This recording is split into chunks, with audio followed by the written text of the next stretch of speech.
All right, you're good. All right, welcome back to Hunter the Absolution. Where last time we had a good start to our session and our campaign as a whole. The rest of this chronicle and today's session will be focusing on two other players who we are excited to introduce. As we say before, we have Karna. There you go. And a new face, Adel. Hello. All right. So. Let's pray for this. All right. Going back just a bit before the incident occurring in the hospital at this moment of a man being suddenly flashbanged by a crazed undergrad.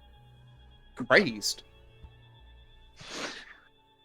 We are going to go back to the earlier morning today on March 7th, 2007.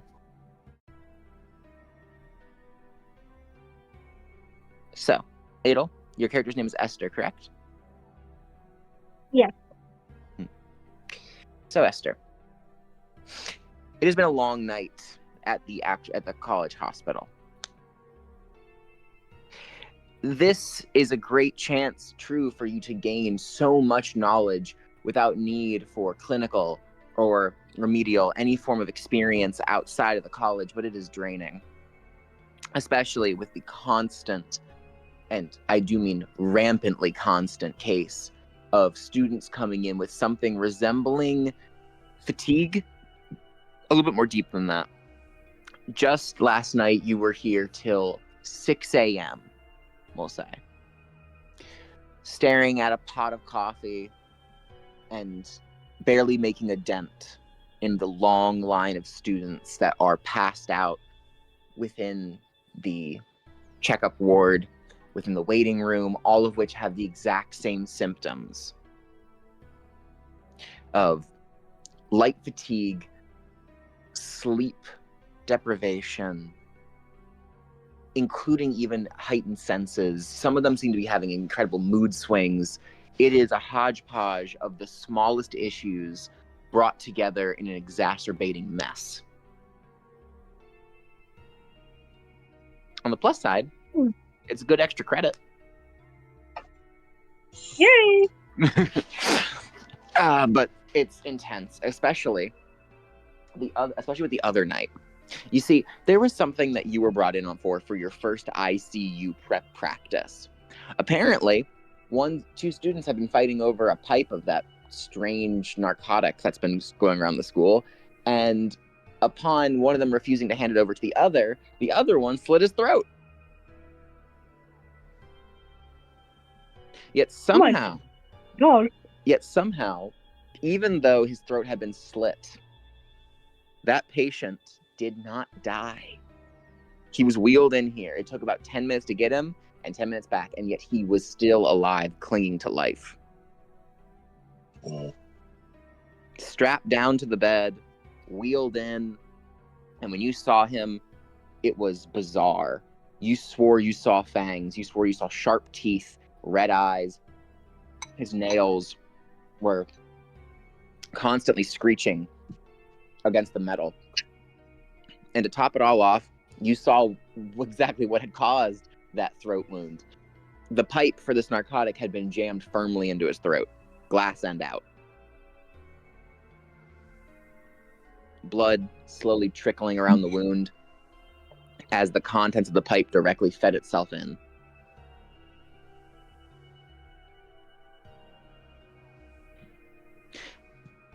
How did you feel as he came by? As you saw this rabid animal that should, by all accounts, be dead, up, alive, and attempting to bite and assail those who were trying to assist him?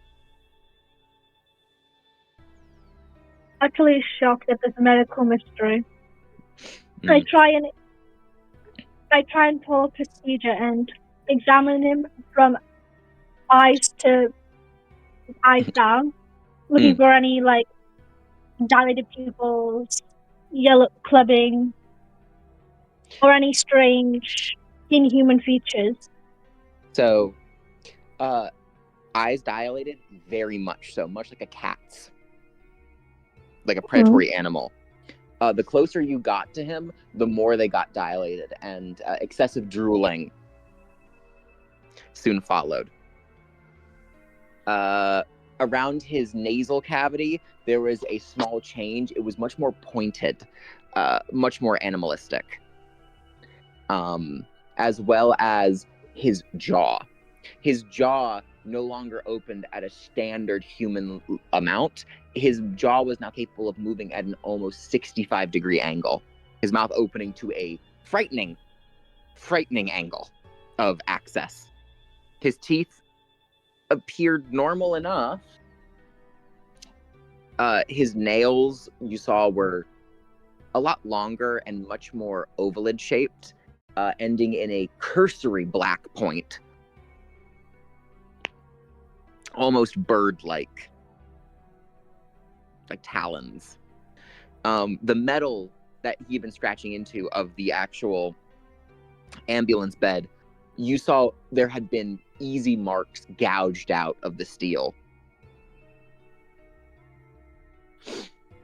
When it came to his abdominal region, especially his chest, there was muscle that was piled up on itself, almost like cables of steel, compressed wire. It was hard muscle that was almost snaking through like a serpent.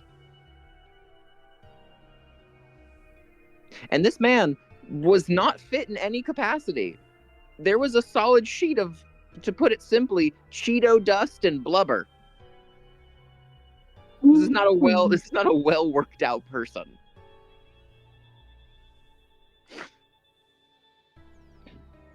Even with his excessive weight, most of it appeared to be muscle in, as I said, an excessive amount.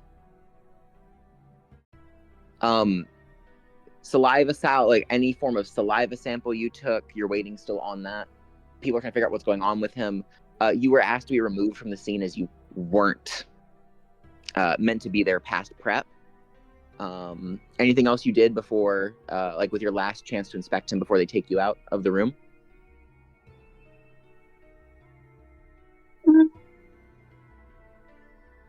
I checked to see if there's anything identifying on him, such as if ID or any kind of like phone or device. Yeah, he had a wallet on him. Okay. You can pocket that. Am I able to sneak a peek at this wallet? Yes, you're easily able to. His name is George Stanton.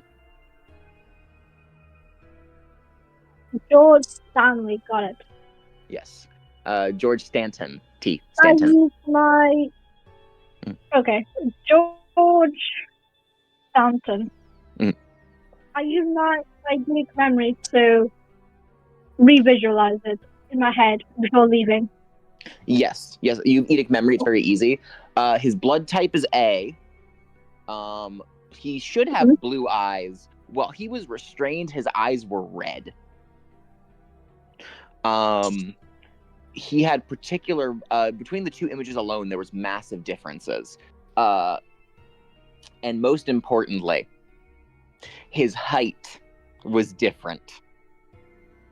The height within on the ID said that he should stand about 5'8". On the ambulance bed, he was laying down to about 6'2".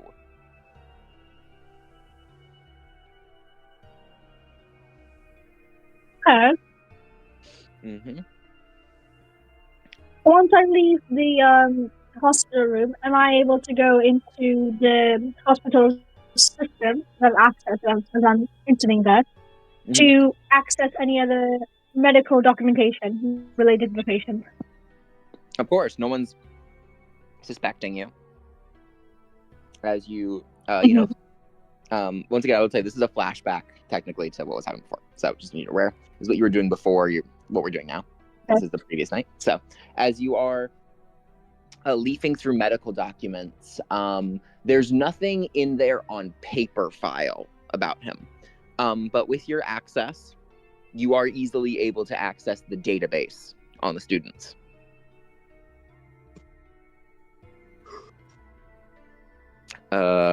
His last physical was 6 months ago, where they thought that he might have type 3 diabetes, most likely from his wonderful diet.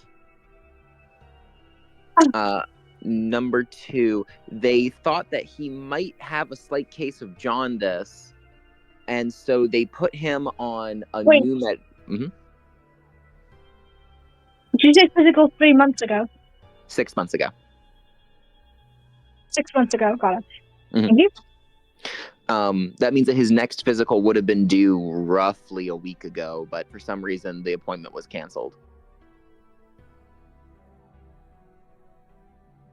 Thank you. Okay. But yeah, upon discovering his high diabetic risk, as well as possible signs of jaundice, other genetic diseases that might be declining his health rather sharply, they put him on some new kind of medicine called phosphonodus, which that doesn't sound like an over-the-counter or even any of the drugs found within any kind of medical cabinet.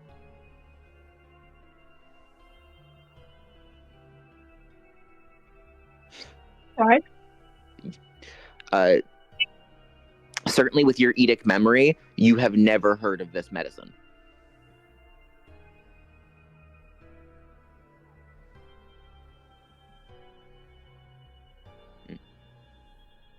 He has been given 2 bottles of this, containing 13 pills in each bottle at the start of every month.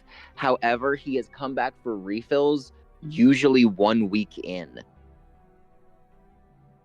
So 13 pills of this and 2 a day.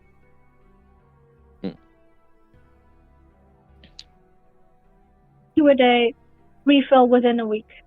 Yes. He would go through Got it. 26 pills within a week. Wow, that's a lot. I would say.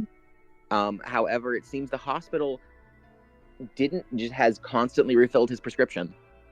There has been no fight back on them. Whenever he asks for it, you can see the prescription records are filled within at least 10 minutes of his request.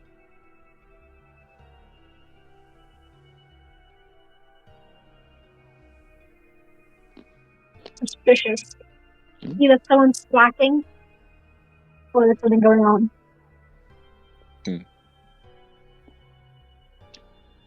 So, as well, is there anything else you want to look up?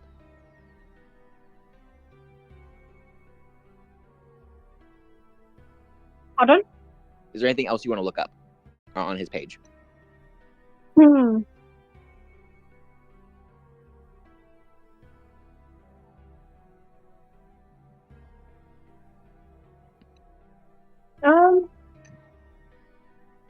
I would like to look up any of his contact history as well as like most of details like where he lives in case, because I feel unnerved by the whole transformation. All right. His dormitory is the address is very easy for you to take down. He lives alongside many of the other male dormitories in a fraternity. So, okay, another possible means of why he's going. A fraternity in the UK. Yes. Okay. Yes, a fraternity in the UK. It's some kind of cultural exchange program. He himself, by the way, George Stanton, he is not from the UK. He comes from New York. He actually is from a rather wealthy family over there.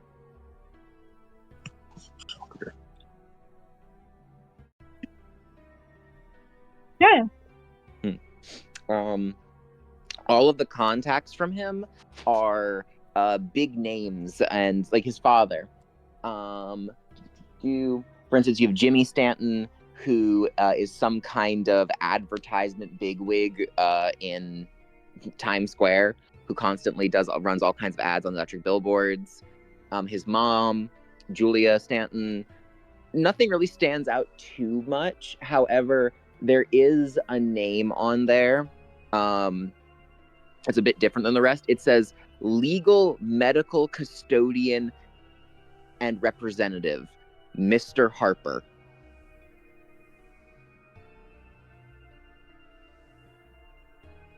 Mr. Harper.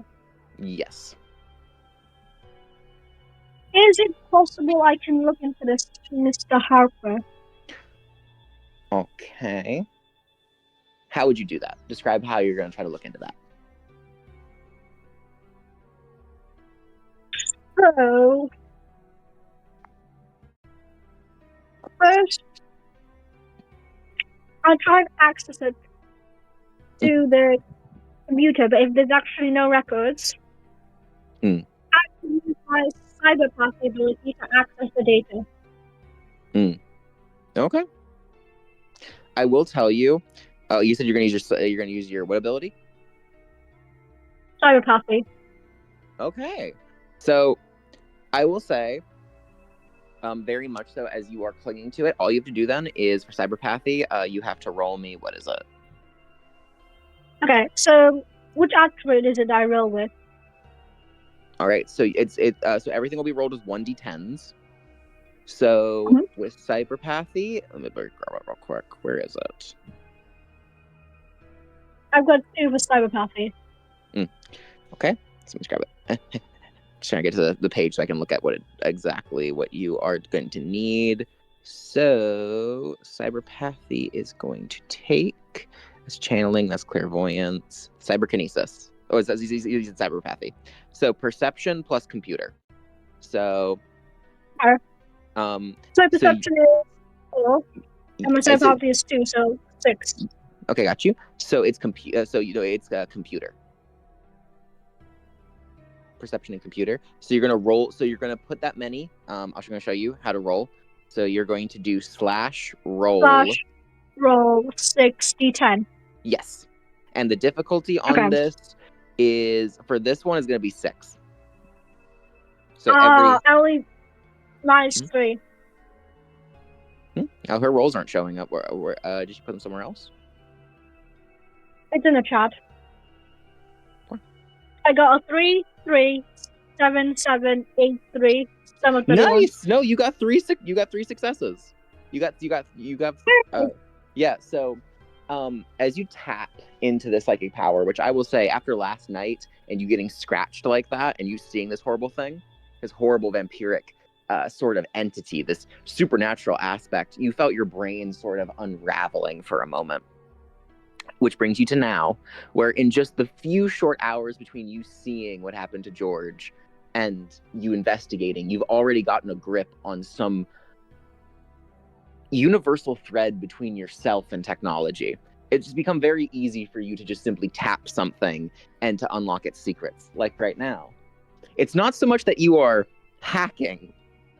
As your hands press against the keyboard, you can feel your fingers almost dip into the code itself, and you begin pulling upon a thread. You find one that leads you where you need to go. As you pull further and further, the site itself unravels before you until a site you shouldn't see, otherwise known as a media interlock. So it allows you to link that contact name of Mr. Harper with every other person or every other file his name would be on. You find very quickly that Mr. Harper has this same position as medical advisor to over 240 students here. 240? Yes. How much money is he getting paid? He's medical advisor to 240 students, it seems, which means that he is the person that instead of calling their family, you are legally supposed to call him about their condition. God. Is there any pictures I can have a look if he has any distinct features? Yes. There is a picture of him. I'm gonna grab the picture right now. We're gonna see. Okay, so.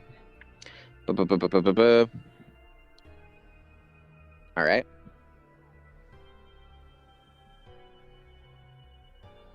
Let me see if I can grab that.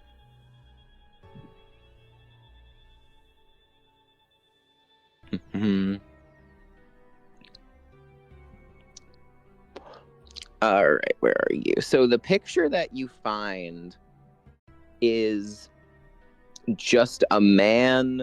I'm gonna show it. This is the picture that you see on. I'm gonna put it in the general chat for you. Yeah. This man is even wearing full-out body bandages.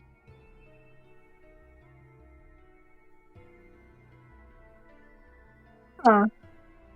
This picture was taken from the database about 3 years ago. 3 years ago. There's no other recent photo of him.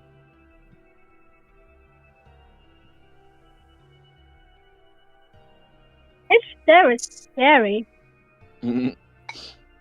Yes, it looks like he's almost looking at the camera. Yeah. I feel like his eyes are natural. As well, though, there is also a case. Apparently, he had a medical stay here. Oh. In that same hospital in the UK. How broad are we talking?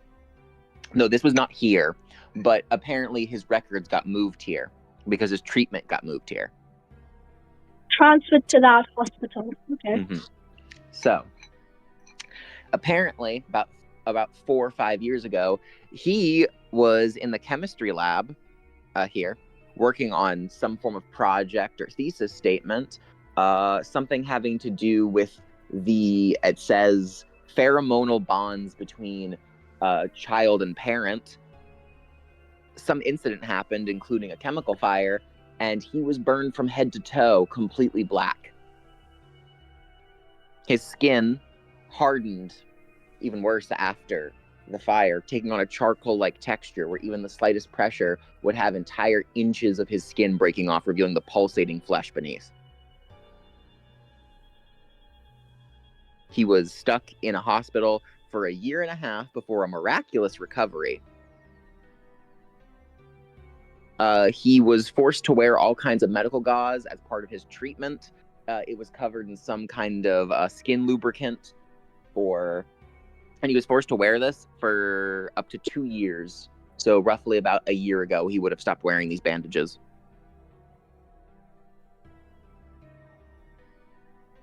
Okay. 1 year ago to work on this.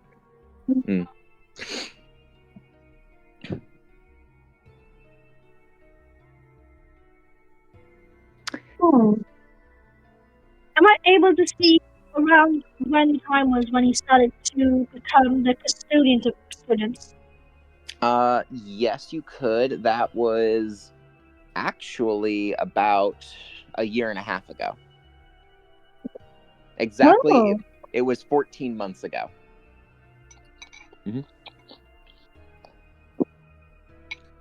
A little That's when he started being the custodian. 14 months ago. That's about. So I will say, you remember this time, because this is when that narcotic began to go around. That's when Bloody Mary began to circulate around the university campus.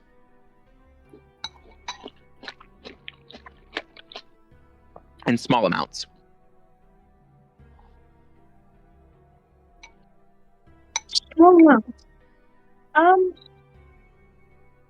Is there anything describing how he came into the role of custodian?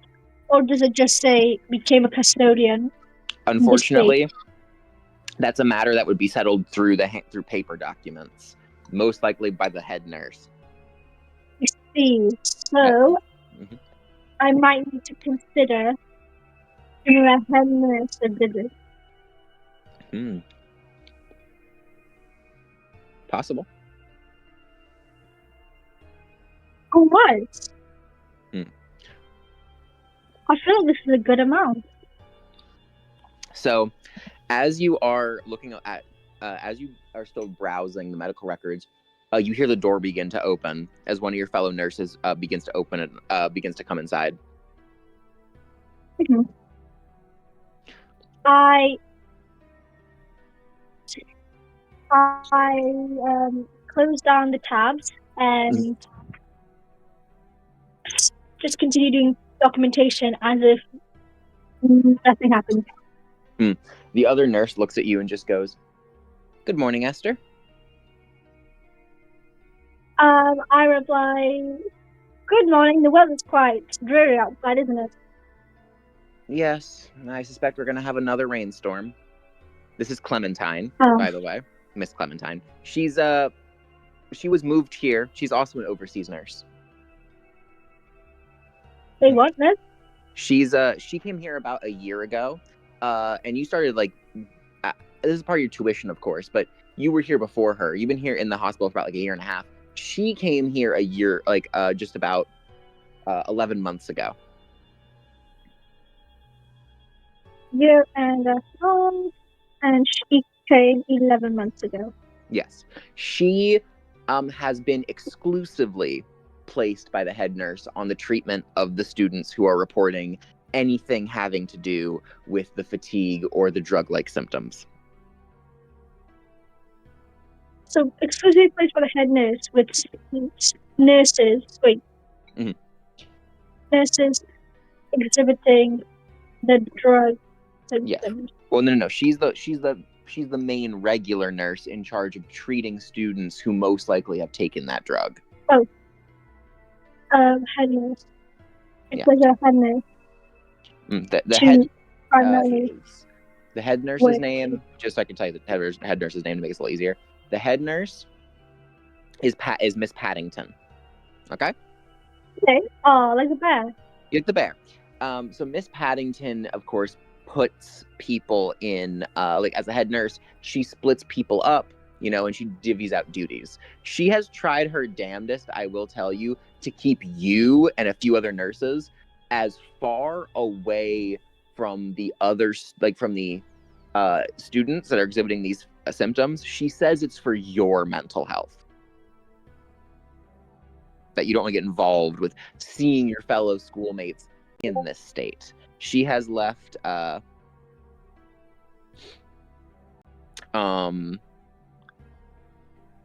basically she has left this all up in the air for these abroad nurses or nurses outside of the school, people that no one really knows.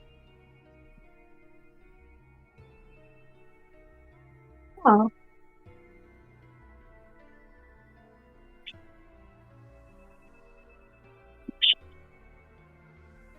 Let me.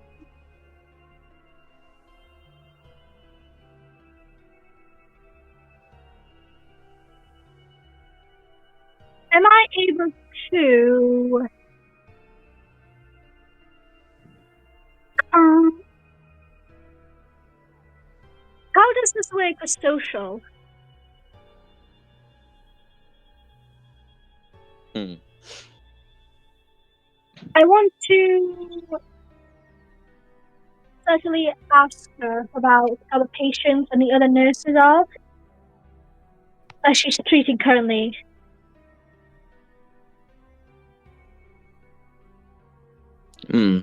You want to ask her? So as but she is going to actually adjust up to you for a moment and simply say, Esther, I don't mean to pry, but I know you were trying to help George last night, and I appreciate that, but you need to leave those students to me.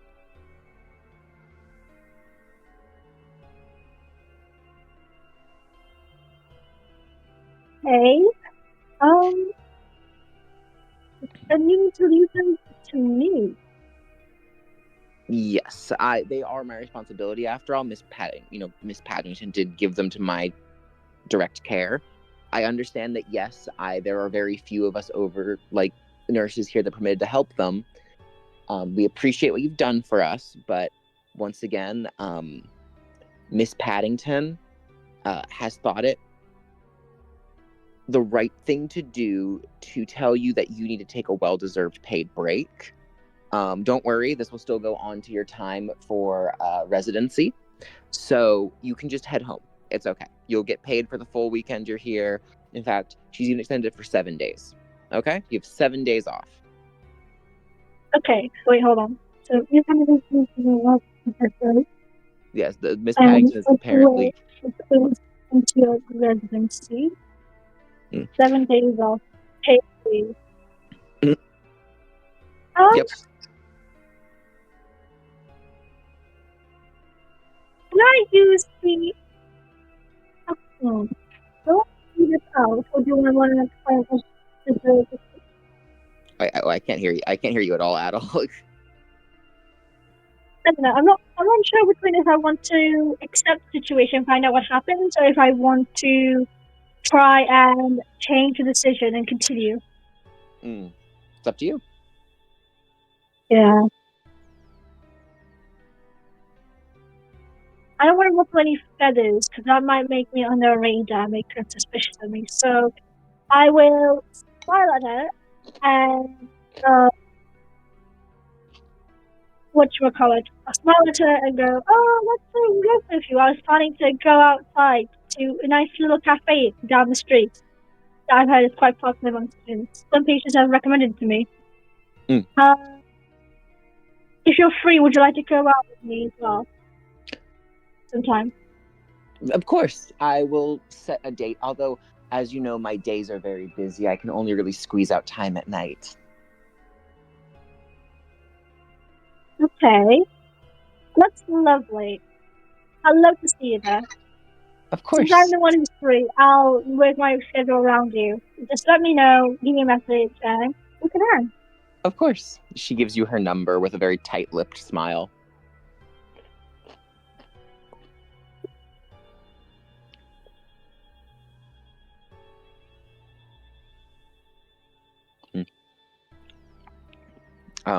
She ushers you out.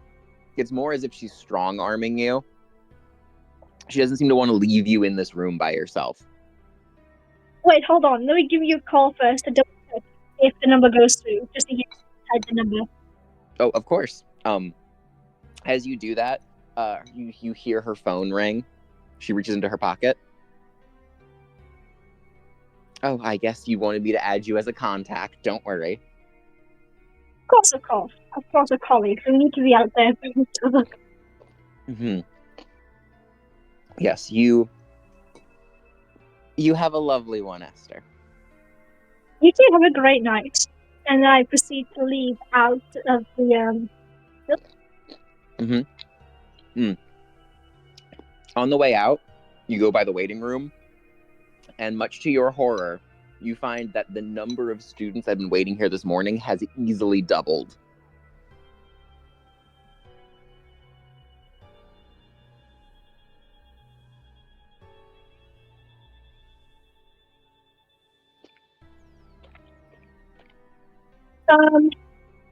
Well, I know that I've officially been given a break. Mhm. It's not officially started yet. So considering I'm still in the hospital, I will take some time to talk to the patients and write examinations for them. Mhm. And just to settle them out. And I'll use my empathy points to calm them down. Settle some nerves. Okay, roll me. I think that's going to be... Let me check real quick.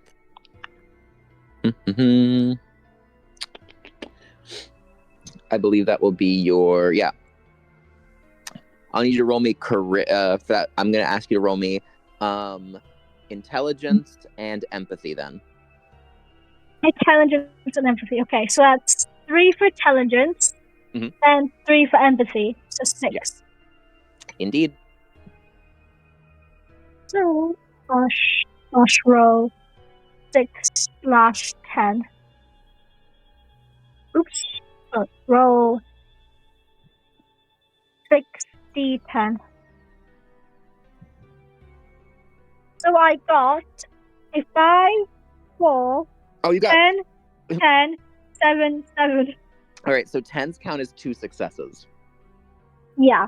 So you got 6 successes. All right, they are suitably calm right now. In fact, you have them so calm that they might actually be in a calm enough state to talk to you. Yes, that's what I like to hear. You have your choice of so I will tell you, looking at the clock and the fact that the nurses are currently on break, you have about 15 minutes, aka you probably get like 3 talks out of people before they see you here. And if they see you here, there might be a chance that Miss Paddington will have one of the orderlies come and escort you out. Okay. So So, your options are, you see, for instance, there's of course one of the chic, very popular girls. This one is this one over here is, let me look at my room. That's Gertrude. Gertrude Shrill. Pretty popular girl, constantly out doing nightlife. She's been to about 3 of these checkups already in the past 3 months. There is Longman. Longman is a very, very large rugby player this is his first checkup ever. He's never been here in the past. And then finally, out of the 3 that are very standing out to you, sitting the farthest from the group, rocking himself and like hugging his knees, is a very nerdy string bean kind of boy. Very tall, very thin, very lanky. This one is Simmons. okay. Mhm. 3 options. Yes. If I go with Gertrude, will she even answer me properly? And even she's gone to 3 checkups. It could just be that she's false alarm. Hmm. And then Longman. Okay. First ever checkup could be a false alarm, or it could be super serious. Yes. And the most suspicious is obviously Simmons. Yes, who But does not look like he belongs. Oh, 1 second, but I'm going to switch over my iPad real quick. So I think I'll be able to hear you better. no worries. I'll take that time to think. I hope you're enjoying your first session. Yeah, it's going good. This is fun. It's like picking options and then seeing how it comes out, as well as taking my own actions to do it. Yes. All right. So, as you're making your choice there. Longman actually turns to Gertrude and just out of nowhere tells her, "I can't believe you tried to make me take that stuff. What's wrong with you? I told you I don't want that stuff near me." And she kind of replies back with a snide, "I never tried to give it to you. You freaked out the second you saw me pull it out." Wait. Sorry, I couldn't hear you. So Longman turned to Gertrude. And he's telling her he can't believe that she tried to give him that stuff. And she's refusing this, saying, "No, all I did was pull it out, and then you freaked out on me."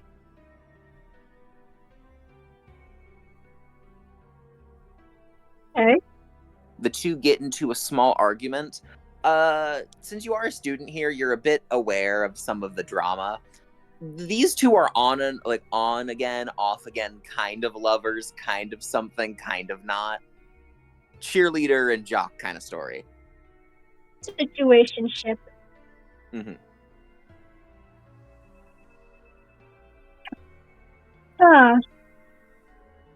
See, this could be a distraction from Simmons.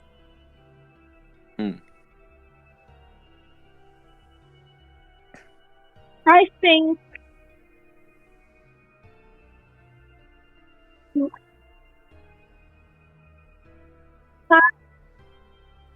what I'll do is they could just be talking about some like drugs, or like not like a different type of drug, or like cigarettes or something.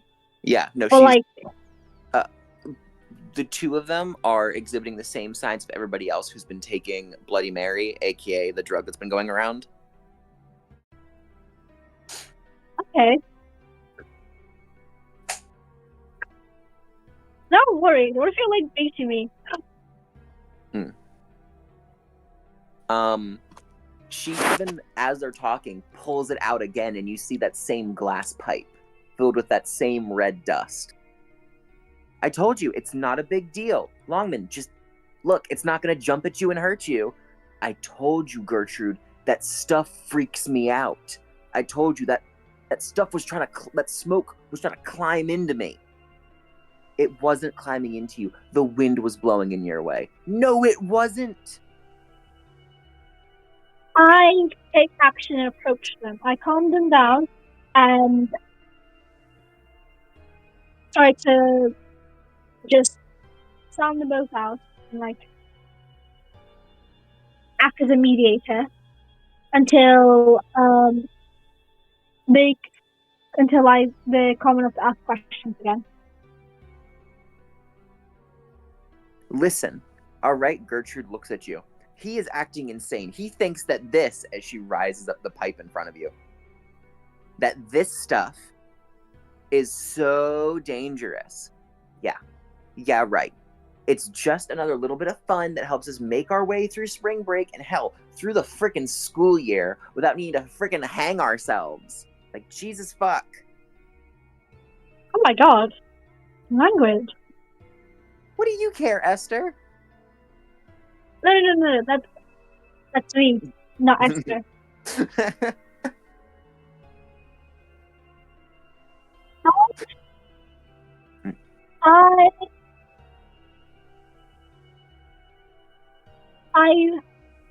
I use the tactic where I basically first use the words and then try to like say,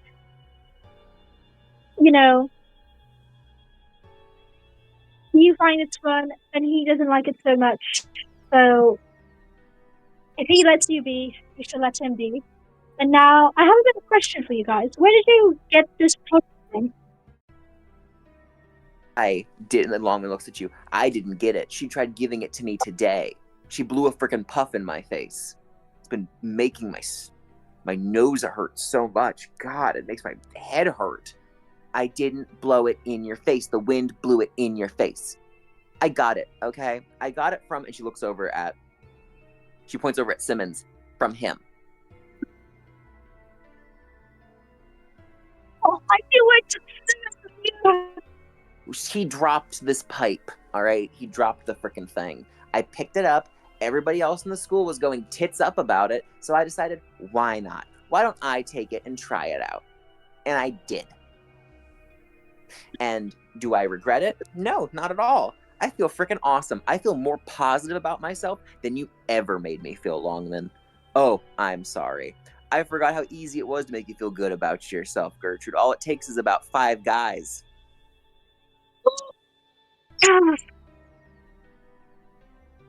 Ooh. You better hope for your sake you're talking about the frickin' burger joint.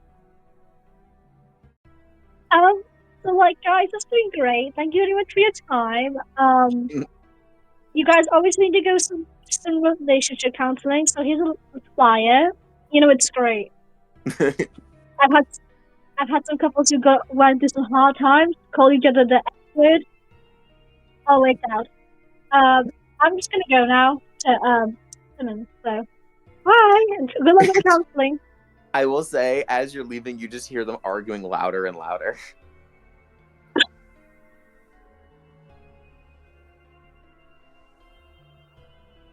Okay. So you get over to Simmons. 2 questions left.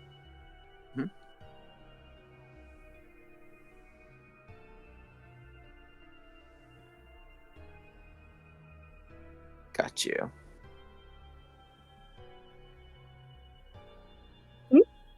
So I was gonna say, so the thing is, what I was talking about was when you get over to Simmons, like if you're like looking over at him, he has what can best be described as the ultimate face of shame.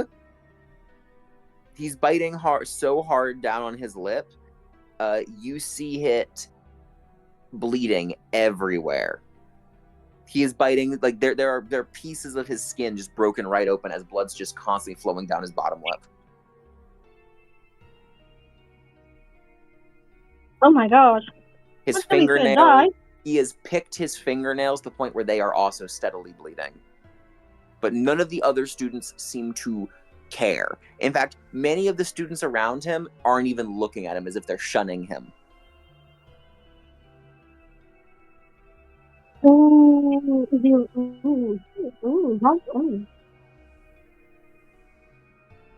Could it be that they're shunning him, or that I think the perception of everyone, people's perception is very low because he's got an invisibility skill. Hmm. Wow. He looks up at you, and he just, as you even approach him, he goes, "I'm not gonna tell you about it."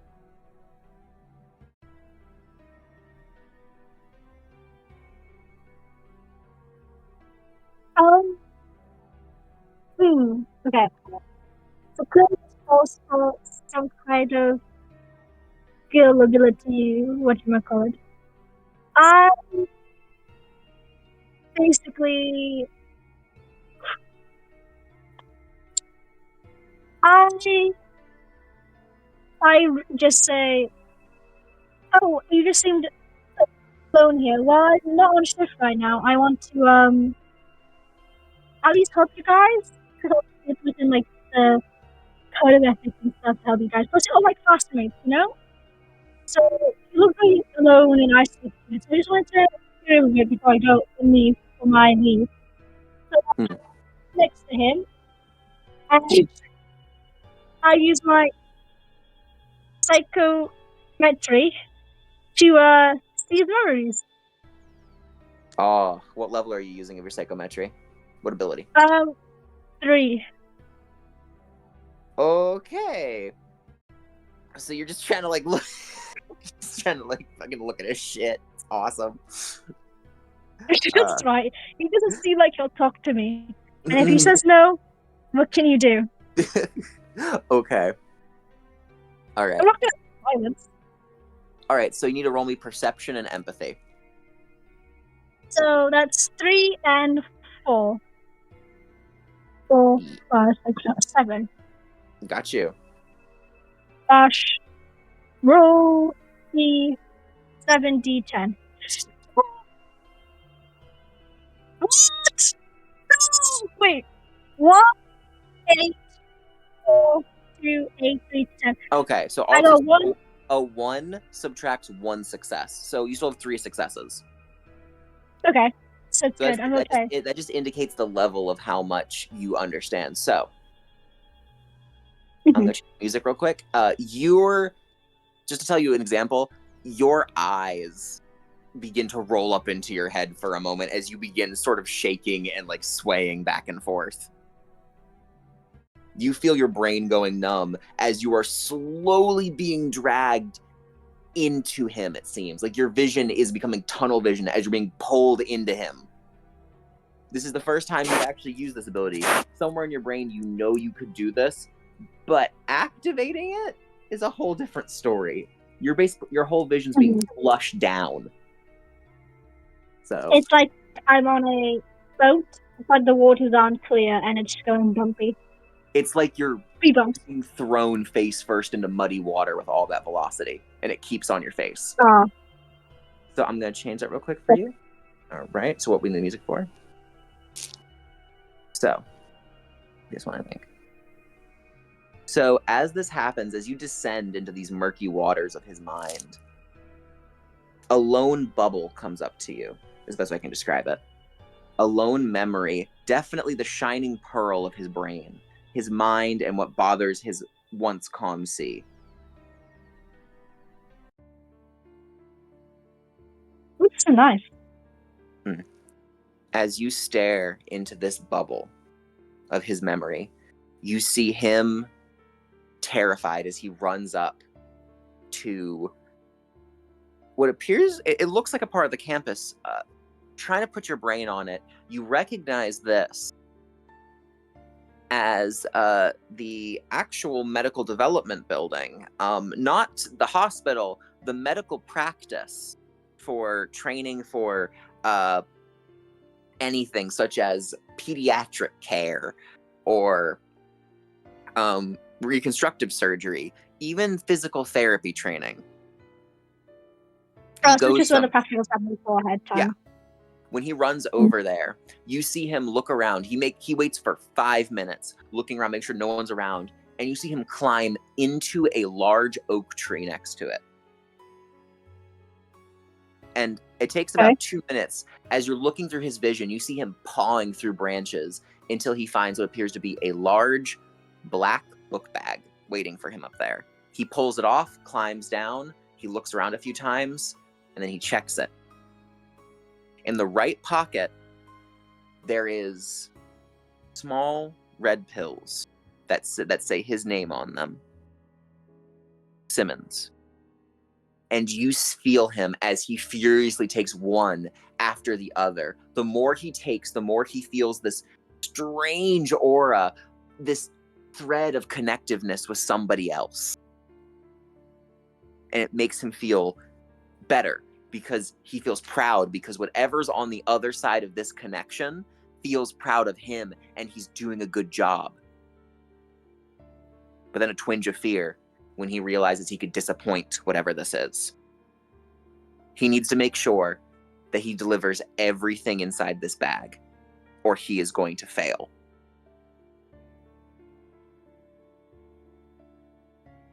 You watch him as it blips out a little bit. Now to a while later, there's barely anything left in the bag. As long as he delivers this, he'll be fine. He stops for a moment as he sees Bella, a girl that he always thought was just a little too pretty. And he kind of just, for a brief moment, forgets what he's doing. You feel him slip loose of the reins around his brain. Whatever is that thread is, he's momentarily off the leash. In that moment, he doesn't realize that he forgot to zip the backpack back up. And whatever was in there, a pill, a drug, anything like that, all you hear is the distinct sound of something shattering on the ground behind him. He turns around, and at that moment, he is no longer held on a leash. In his brain, in your brain, you see it. Almost like a red string of fate wrapped around his throat and hanging him. That is the despair that has now filled his body. In that moment, you see him break down and lunge for the fragments of glass and red powder on the ground, and he begins to scoop it up in the only place that he can think of, his own mouth. The other students, some look at him worried, but others, they usher the others along with a dead look in their eyes as this boy consumes glass. He feels better about himself because not a single smidge of that red powder escaped. No doubt the other person will be proud of him. They have to be proud of him. He did the best he could. It was an honest mistake. Oh. That's all it was. He wasn't trying to be bad. He doesn't want to be alone again, so he's going to do better. And as he got up, and as he looks around again, desperate to see if he did anything else wrong, the other students, the other ones with dead eyes, glare at him because they know he's done the wrong thing, because they also know about the connection.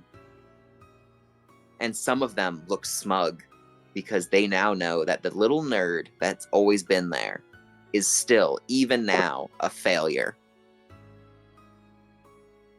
Wow.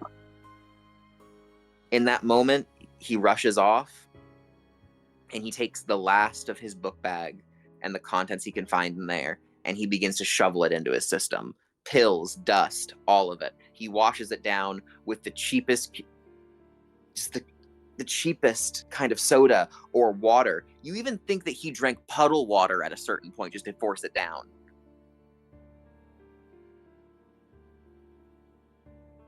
And then light started to hurt. He couldn't be in the sunlight right now. It burned his eyes.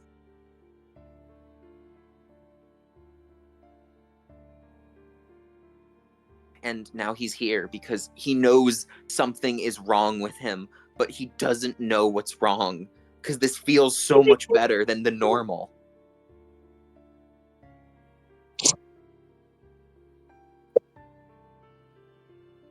He did the right thing, right? He was doing what he thought was right.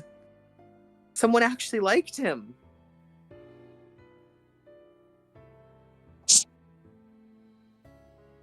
And just like that, you get the last bit of this memory. Him stumbling into the hospital because he had a job to do.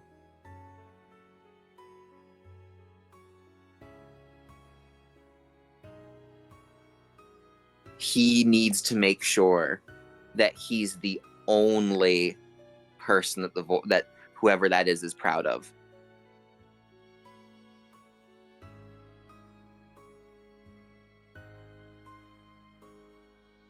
And he'll do anything to be the only one that voice talks to. As you get this, as you get the last bit of his memory of him getting a gun.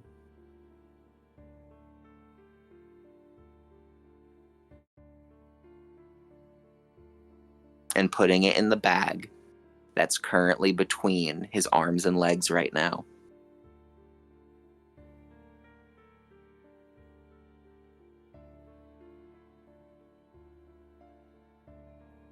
He's just waiting for the right moment to start murdering his fellow college schoolmates.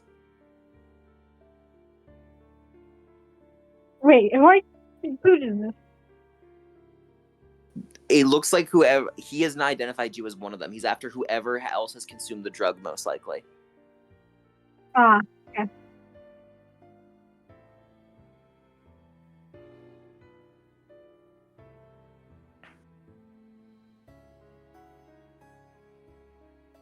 So you are Well, you're brought out. Yeah. Oh. Yeah, Continue. you are thrust out. As the last that memory hits, you reemerge.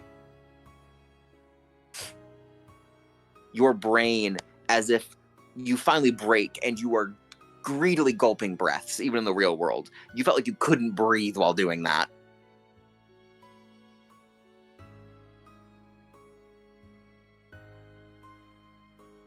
Everyone looks at you funny.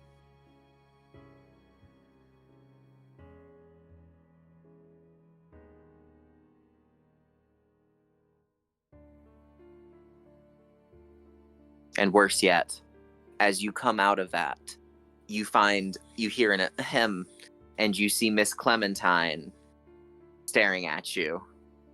I thought you were supposed to have left by now.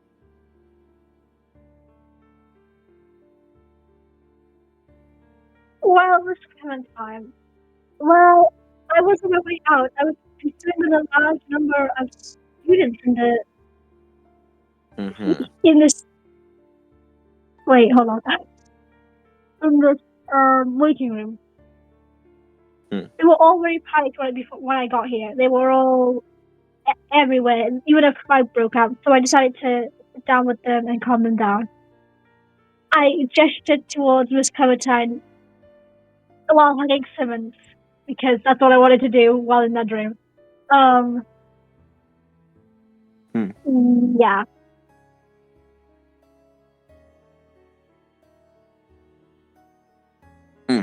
Well, I'm sure that you can talk to him after his checkup. Outside, and possibly another night, because I believe that your break has started. Enjoy the rest of your day, Esther.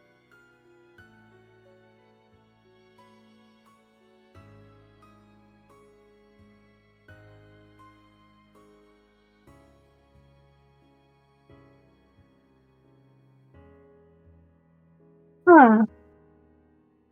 How is Simmons looking right now?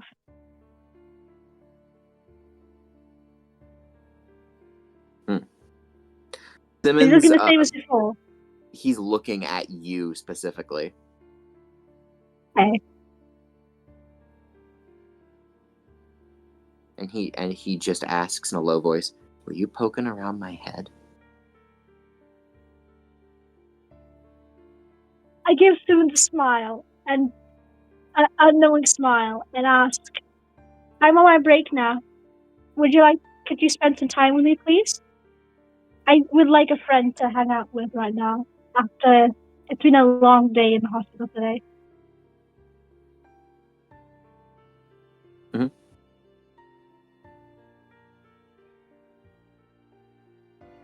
Um, dessert's on me.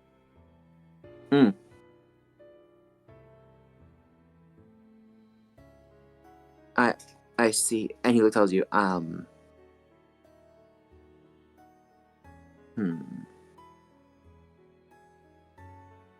think I'll be fine. I think you should leave. You seem very nice, Esther. But I don't think that you're the kind of person I'm looking to spend time with right now. As he says this, you can see him reaching into his book bag.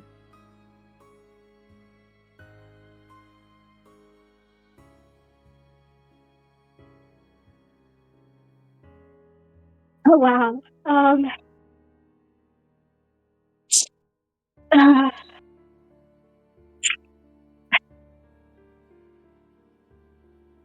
Okay then.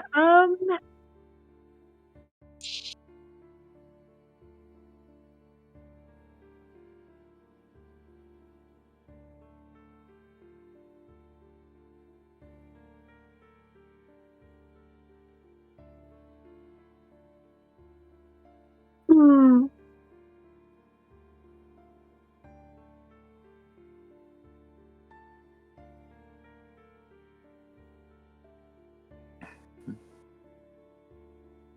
I will shove in his mouth my half-eaten sandwich that I did not get to finish at lunch, and forcefully drag him out. Oh, you're gonna drag him outside? I'm gonna force my half-eaten sandwich in his mouth that I did not finish on break, then playfully drag him out. Okay.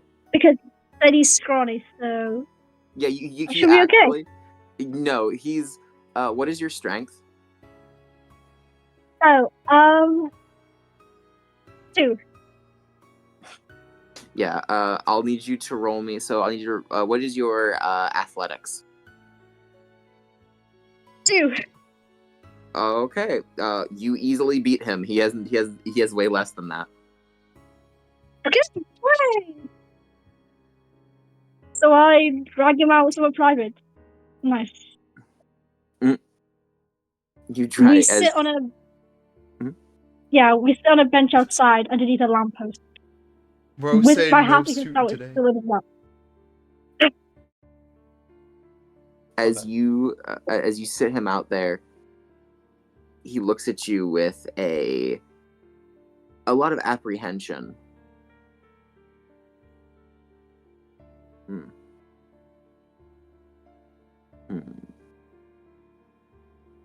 And as he's sitting there, what are you doing?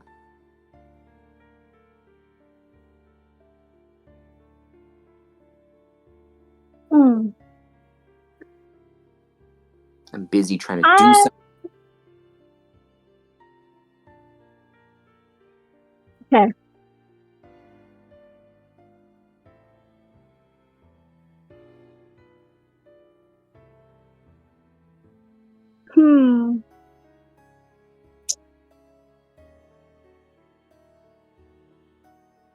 I will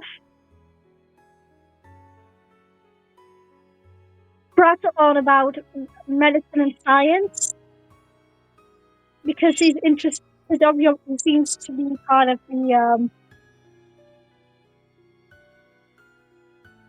healthcare sector, so I feel like he will find that so decently okay to listen to.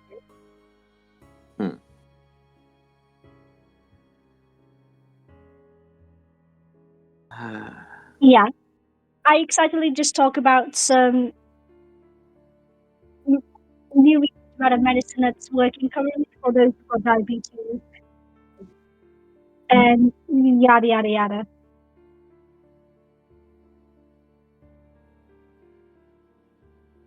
I don't... Ooh, wait. Ooh, I will talk about the Monjaro and how it's recently being advocated for to be used to help with diabetes. It will help with the pre-diabetic phase. Remember, this is 2007. Oh, I'll just talk about Monjaro and its potential uses currently explore. Got you. It's okay. That still works though. So as he looks at you and he says, "You're just trying to be nice to me. I know what you're trying to stop me from doing. Don't worry, I'm not going to do it to you." As he just pulls the gun straight out of his bag. It's funny, right? We're not allowed to have these here. Yeah, I mean, It's a pretty easy solution, right? He points it right at you. I could just kill you. I could just end this conversation. I could just solve 1,000,001 problems with the click of this trigger. Isn't that incredible? Isn't that better than just waiting around with salves and pills? I'm not gonna wait a year to feel better. I'm not gonna wait 2 years to feel better. I'm sure as shit not going to wait till the end of the night to kill them. Okay? The more he talks, the more animalistic he seems to become.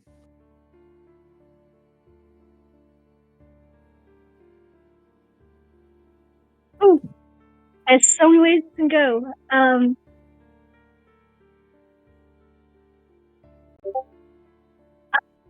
Uh, oof.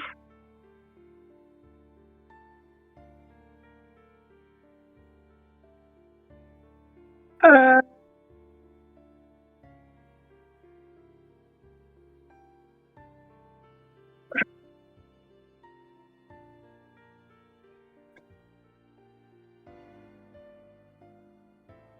hmm.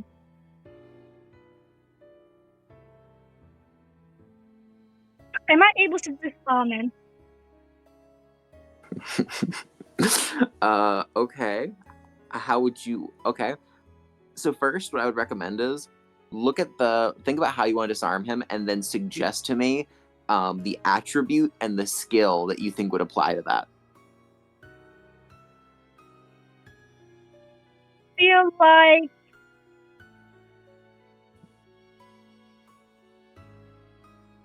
melee and dexterity. Like I'll like sweep him with his legs. Make sure he doesn't fall by like holding him up, and then take the gun from him and keep it in my inventory where he can't have access to it because it's my inventory. Roll me You can't have melee access and to it. so I will tell you, physicality like that would usually be brawl and dexterity, but melee, I mean, that's a handheld weapon. I mean, you do have a scalpel on you. Adel, Yeah. win the duel. Beat him. I will try my best to win the duel. True, I do have a scalpel. I could just swish it out of his hand. Yes. If you roll me melee and dexterity, you could definitely take a swish at him. Okay, so that's a 2 and a 3. 3 for dexterity and 2 for melee. Mhm. So that's 5. Okay. Last roll. Come on, roll. Don't fail me. Don't fail me now. I want to shank I want him. to save him. Oh. Okay. She got a successes. 1, You but got she has... two. She says 2 successes. Yeah, because she the got basic 2 hit is successes. 6. So I'm gonna roll for him and see if he can even react to that in time with his meager dodge. So it's gonna be. Please, I want to save you. I want to stab you with my scalpel. I want to stab you, but save you. Oh got shit! I 2. forgot. I have fucking. Oh, they great luck. tied. I will say, because you did surprise him, the difficulty for this actually was 9. So he seems to pull back in time, but as your scalpel, like you kind of swing it upwards, that doesn't work out for him actually. He sort of screwed himself by trying to dodge. As your scalpel ends up, you cut off his index, middle, and ring finger on his right hand. Oh. As they plop onto the ground like wet sausages, the gun falls too. Ew. Grab the gun! Grab it! I want it. That I'm so fucking sorry. I'll hurt, touch you up. you bitch! I promise. As he I'll grabs touch you his up. He grabs his fingers off the ground, and you see him press them back against the nubs on his fingers, the little nubs. Oh my god. And you see him just start. He makes really gross sounds. You see him like pushing them back on, Ugh. yelling about how bad it hurts. And then for a moment, you see him kind of like hold his hand up. His middle finger is backwards, by the way, now, but it's on there. You see it wiggling. I'm so sorry. I didn't mean to do that. Sorry. Oh my god. Okay? Terrible. And Oh, but I'm telling you, there's a gun on the ground, bitch. Grab the gun. I don't know why you worried about that. use my I rush in and take the gun and hide it in my clothes. I don't know. Okay, and you run. Wait. It's just a vampire. He won't try and take it from me, will he? That's not a vampire. Oh, there's a few rays of sunlight out right now. He's standing in it. It seems to irritate him. Oh, I'm going. He puts his hands over his face for a second. And as he starts covering his face, his hands start parting away. You do not see the mouth and nose that were just covered. You see something much more canine. His mouth is like his flesh has been bent almost into like a gross mimicry of between man and wolf. It looks wrong. And as he like looks between his fingers, his eyes are this deep red. And this scrawny boy you see walks over to the nearby bench. He looks around and makes sure there's no, and much to your horror as well, the two of you are utterly alone here. He rears back his hand and he begins to punch the bench over and over again until he breaks off one of the metal pieces, one of the metal slats. Wielding this crude, broken metal like a sword, he starts advancing on you. I am going to slit your fucking throat, bitch. Wow, violent. As he snarls at you, you see his teeth have become a jagged mess.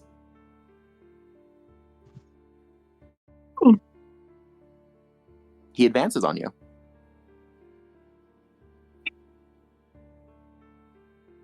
Well then,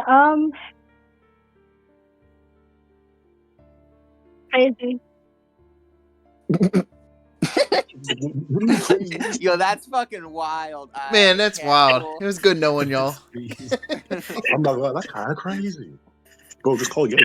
Bro, just go to another, infirmary or something, bro. Call for more doctors. Suppressor.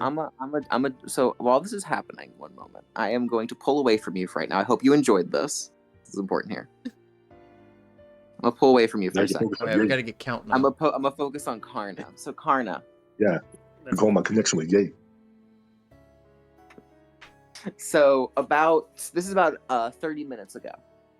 So you have come all the way here from Cornwall. You came to the house that was on this incredible letter, only to learn that the fucker wasn't there.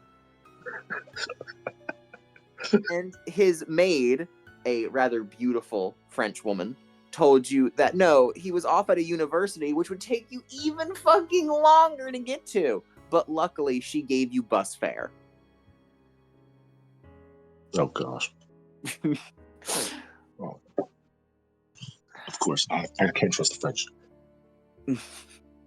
So by the time you get here and you're stepping out, and of course, remember you do have Pendragon on you. You're not carrying your actual sword, Pendragon. I mean, you do have your regular sword on your back, like you said, just plain, as well as you do have Pendragon in your pocket in case you need a backup sword. Yeah. So as you're stepping out onto the campus grass, this whole place feels wrong to you, even though you haven't been out that much. As opposed to your dusty relics, you can already tell something is very wrong here.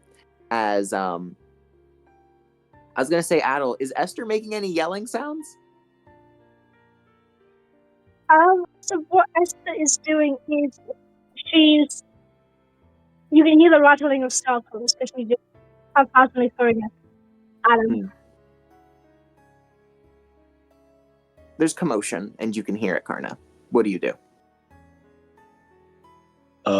Damien's gonna, head straight for the commotion. Obviously, that's the one thing that's gonna catch his interest. As you run and you feel your nightly duties taking over, you find a girl being accosted by a fuck-ass pug-faced monster boy.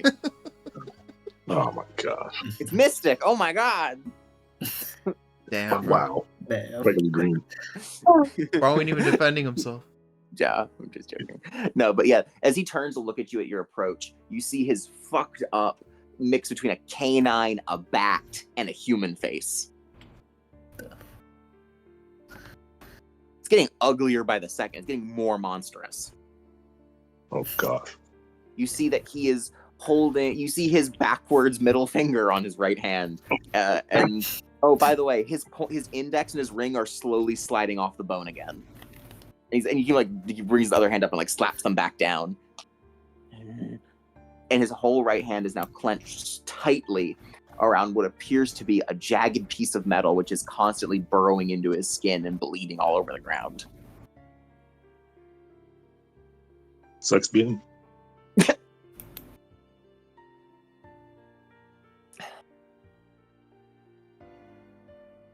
Who are you? That is none of your business. What kind of abomination are you? He swings at you. I'm gonna freaking dodge that shit. I'm gonna dodge it. Okay, roll me dodge. You gotta roll me your athletics and your, roll me athletics and your dexterity. Bro, if you lose this count, you're gonna lose face Oh in wait, front of Bella. athletics, dodge, and dexterity? No. It should only be athletics and dexterity. Okay. What's the difficulty? You should have said you're Oh, dodging. wait, sorry, you have athletics and dodge? Yeah, I have both. Oh, then roll dodge. Some sheets have both. So yeah, roll dodge and dexterity. Yeah.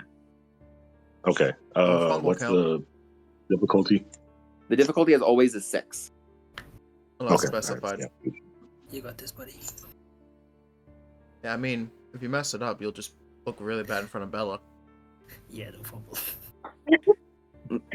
Bro. But you ain't even watching this. Shut up. Nah. Bella will know from future sight. You don't have future You don't sight. know it. That's where you're wrong, bro. I'm Even gonna get Steven- future sight. Bro, freaking, Okay, I got 10 You in know, a so- Now I'm gonna roll for 9. his. I'm Even gonna roll for Stevens him. was 3 was successes. distracted by Bella. Yeah, Bella's gonna show up out of the Like- blue after panicking, look out the window, and see Count get bitch slapped at some point. All right, let's see how he did. All right, no, you actually managed to perfectly dodge him. As Yeah, he let's go. he had to. swings at you. It just barely clips your hair with an upwards shriek. His back is wide open for you, Esther. Man, I'm Damon's gonna take out his sword, Shoot him. right? And retaliate back. Oh going fuck! for this Yeah, fucking- Esther, you see this stranger come in and pull a fucking sword off his back. All right, you know what? Roll me melee and dexterity. Remember, I'm not sure if you put it on there, but you have a special talent for swords. Okay, hold on. Bro, Yeah, switching but just King it's Arthur. getting, yeah. Wait, yeah. Damon. I freaking knew. Bro is the master of all bladed objects. If he Besides touches gun, a sword, besides, you know, he is I invincible. cannot use. No, If no, I you can use it, use I no. You use a forget gun as a melee you weapon. can use a gun as long as it has a bayonet. Yeah, exactly. Hey, as long as the gun has a sword to it, you can use it. I think I have four successes. You know, I was gonna say, holy shit, Yeah. that was bad until I looked at the very end. All right, so I'm gonna see if he. So I'm gonna try and make him dodge. We're gonna see if he actually can. I don't think he is. Nah. Every Nah. single one of those swings. There's is a buff. there's no way he could actually No dodge. way. He's gonna try to tank this. So your strength is 3, so you're gonna be rolling me for the damage. Yeah, because your strength is that. It's gonna be strength Yeah, plus 2. So you're gonna roll me 5d10. okay. Remember, for every 6 you get or above. Actually, sorry, wait, no, it's for every 6 above that too. So you'd be. So you actually roll me 7d10. 7. And remember, for every 6 you get, that's a damage. For every 6 or above you get, that's a damage. Oh no! Oh, you got a lot of that. That's remember, ones don't do anything when you're rolling damage. No, I'm looking at that 8. Yeah, it's good. Yeah, you got 4 hits. I'm gonna see if, and now we're gonna see if he can soak that with stamina. We're gonna see how much damage he actually takes. All right, bro. Your stamina ain't shit, so you better not be shit. All I right. got 2. So, no, this is lethal damage because using a sword, so the difficulty is 8. Oh well, he So, fucked. so as you swing your sword in, so you cleanly cut a massive streak across his chest. Blood just begins spilling out as bro hits the ground and just starts like tweaking. He starts choking on his own blood. Adel, how are you gonna react to this, bro? Okay. Do you know it's not very polite to target a man's hair? What does he say? Like he's trying to like fix his real long hair. Hey, buddy. Yeah, Esther. This yeah. You just saw this man pull out the sword and just get one large cut across the chest, and Simmons is on the ground just like bleeding out. Ooh. I want to help Simmons, but that's not the right call because I'm going to die otherwise. So, Well, you don't know. You don't know. I What? What would your character would it be do? really dexterity for me to stealth attack? Wait, you want to do dexterity to attack as well? Wait, are you attacking me or him? Who are you thinking? Who are you attacking? Simmons, obviously. Are you sure? That dude with the sword looks No, kind of wait. scary.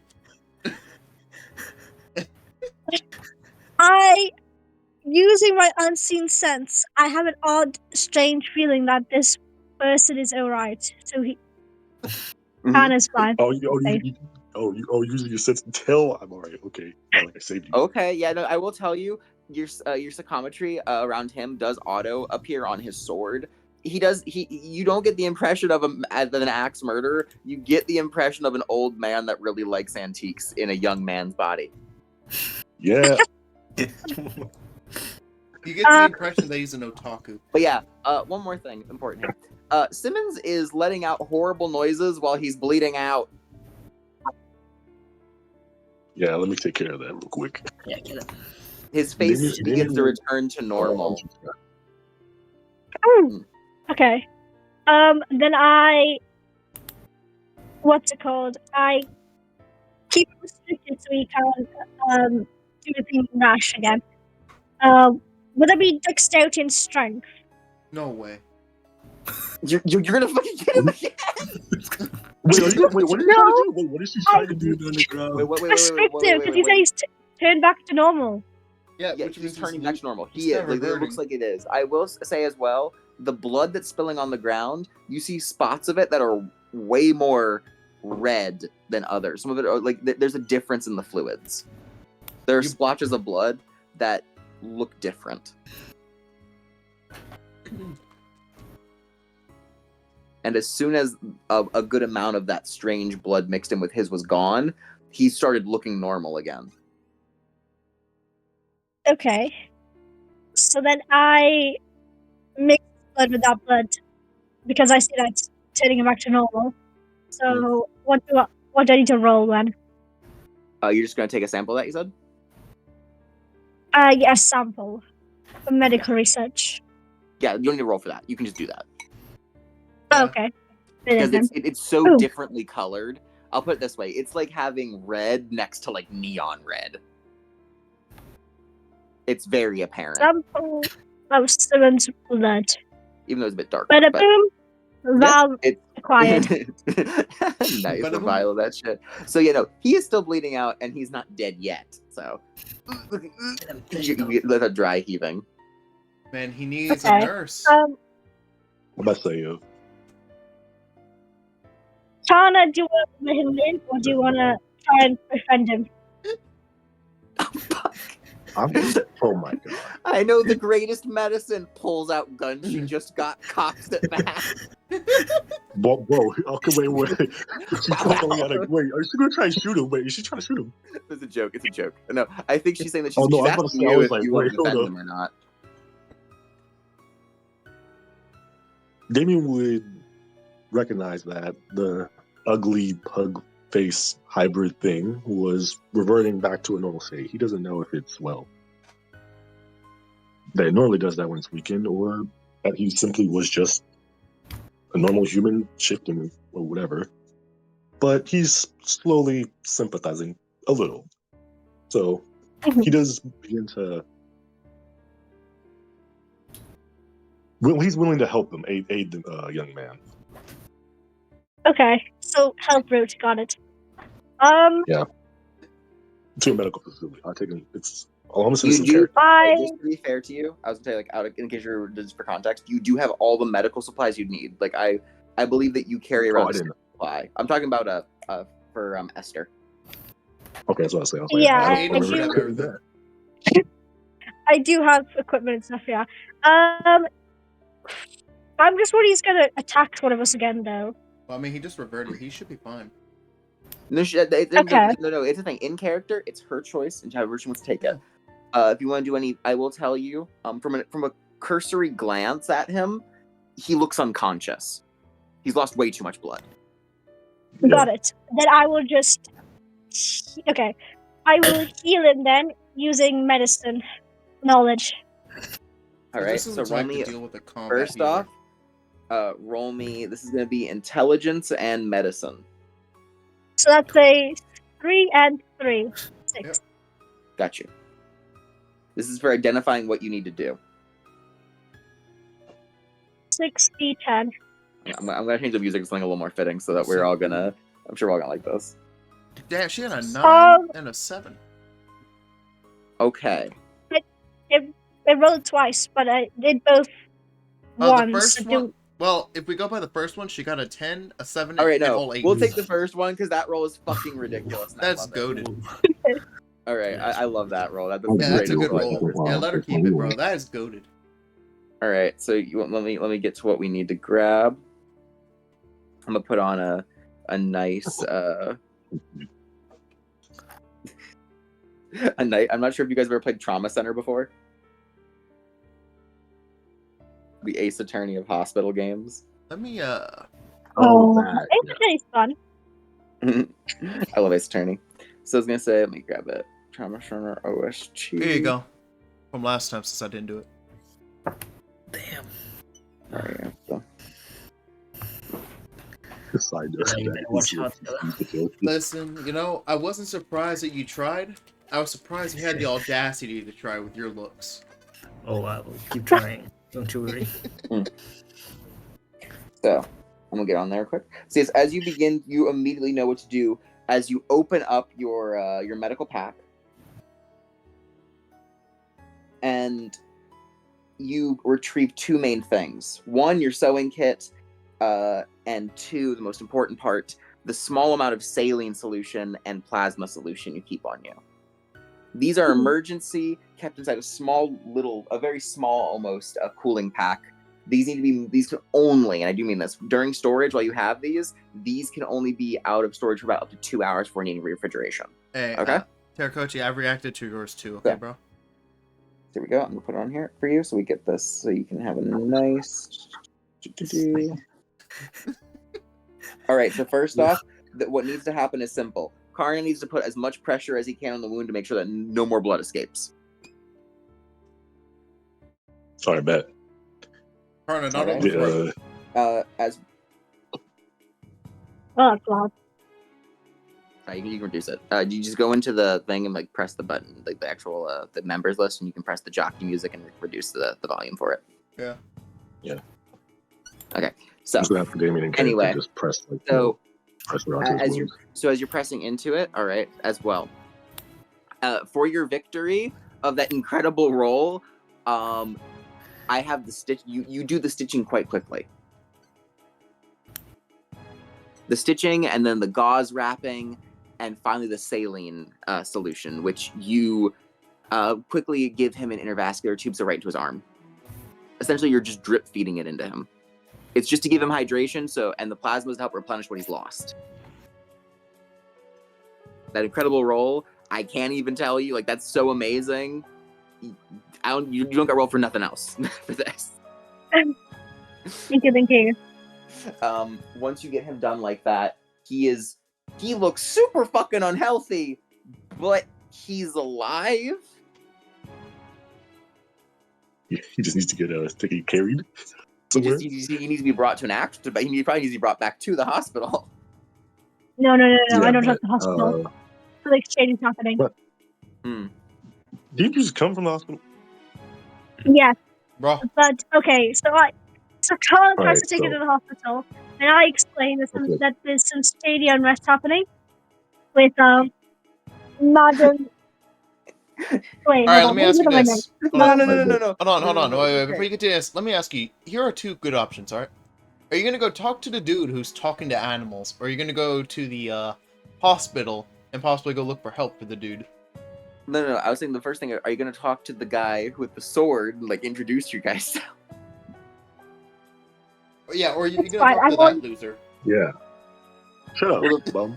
Well, actually, you know what the funny part is? With recollection, with psychometry, she might actually already know. She already knows certain things about you. For instance, you already know Karna's character's name. You already know his name is Damon Pillory. You already know about the letter that was sent by someone by the name of Bethel Abraham. And to top it all off, from his little memories that you got from him, Adel, you know that he's here because he wants to experience a knight-like journey. He wants to be a knight from Arthurian times. Yeah. Just call him the cringe lord.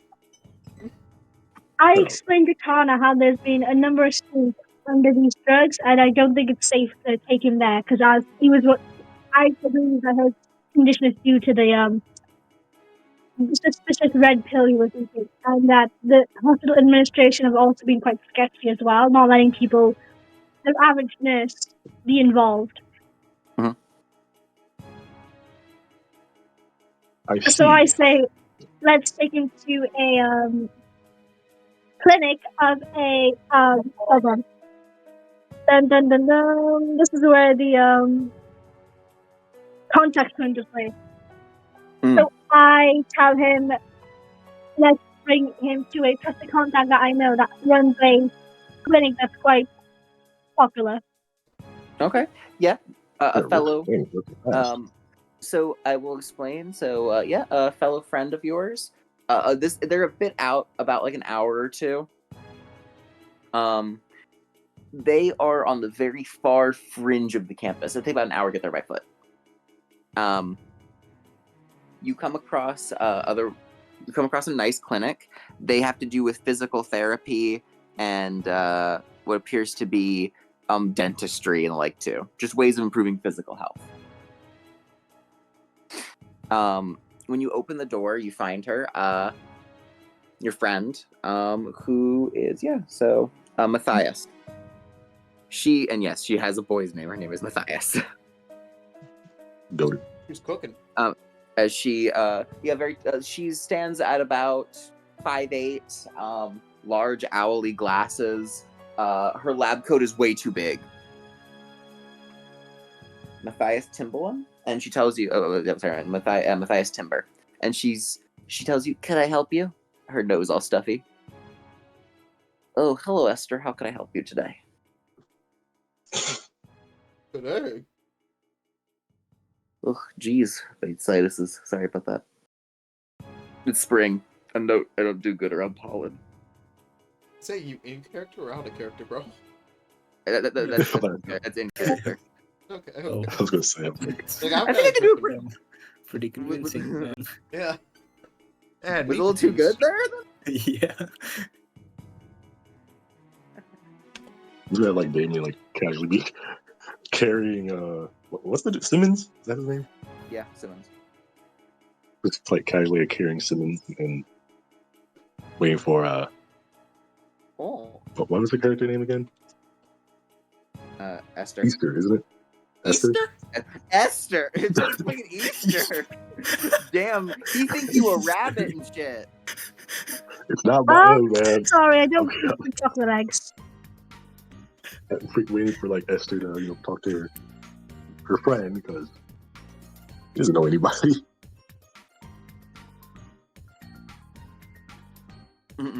Yeah, This one is a song.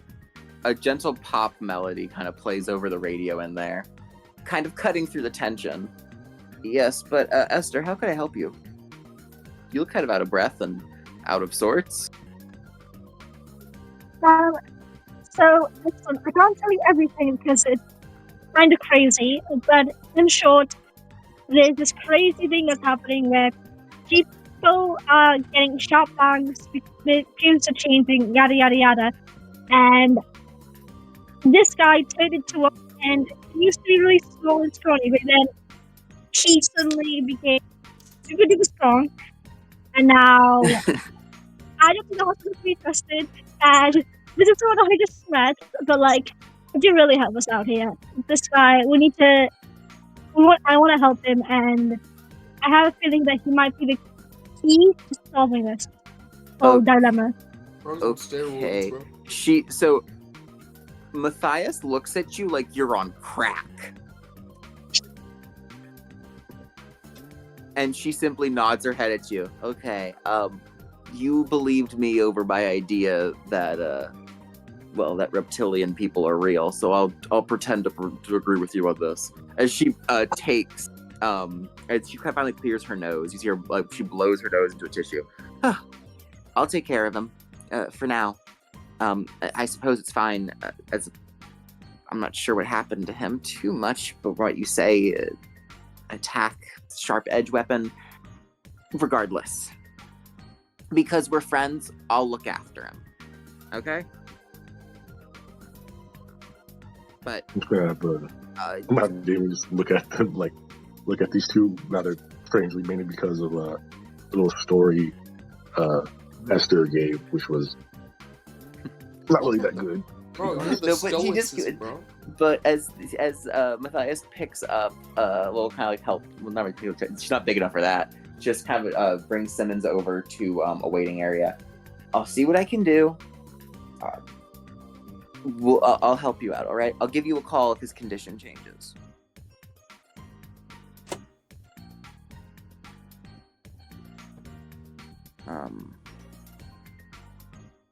By the way, speaking of the hospital, I need to level with you on something. I already had my suspicions of malpractice. Because look what I found the other day. She reaches behind the counter, and you see her kind of like move around a bunch of papers and move a few drawers before she pulls out a small bag of about 3 red pills inside. And she gives it to you. Yeah. This was in my medication cabinet. I didn't put it there. There were bottles of this stuff. I disposed of it. I kept a small sample to try and figure out what it was. Next thing I know, there's a break-in at my clinic, and most of the bottles I've saved are gone. And the small little scant bits I found on the floor were that. I've seen this stuff because a few kids, a few undergrads, were walking around with this stuff the other day.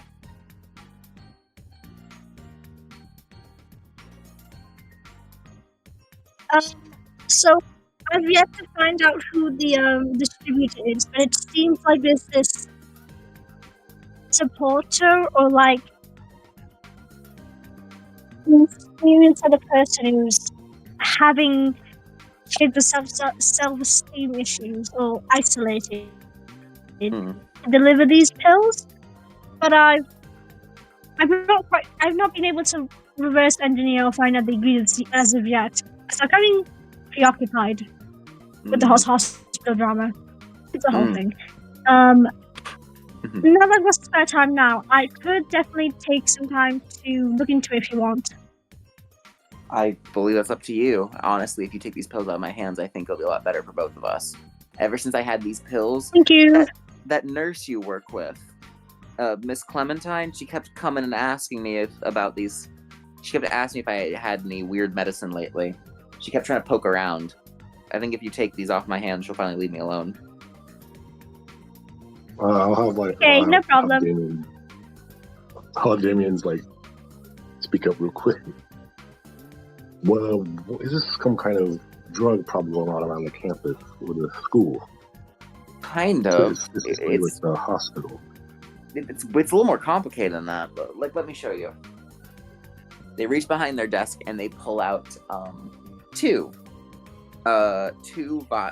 prescription bottles. You see the difference on these? It comes down to the little barcode here. You see, this CLU is one of the clinic standards, and this one HPS is for hospital. Got it? I see. I understand. So the issue is that this HPS one, this had those pills in it. I see. And another issue is this one, which is PHA for pharmacy. These ones were mixed in with my cabinet, which should, as you see, be CLU, right? Yes. Someone was trying to plant this medicine in my medicine cabinet for distribution.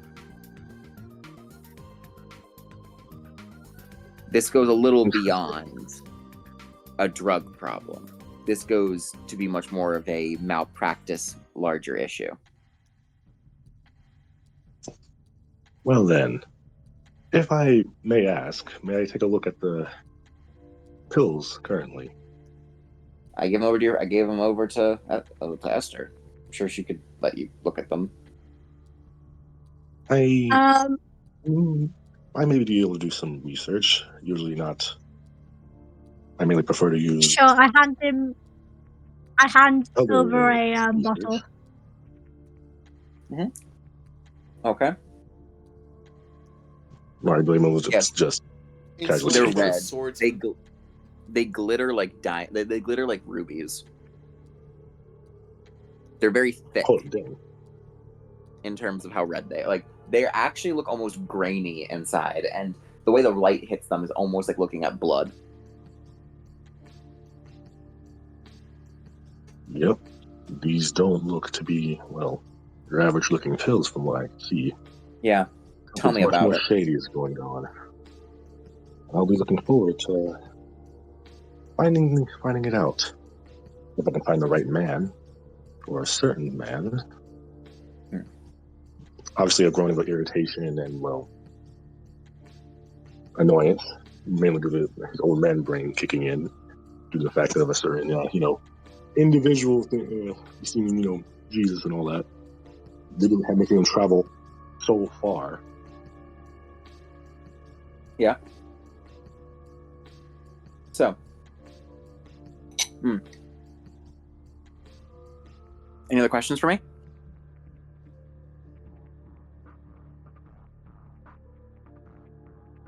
No.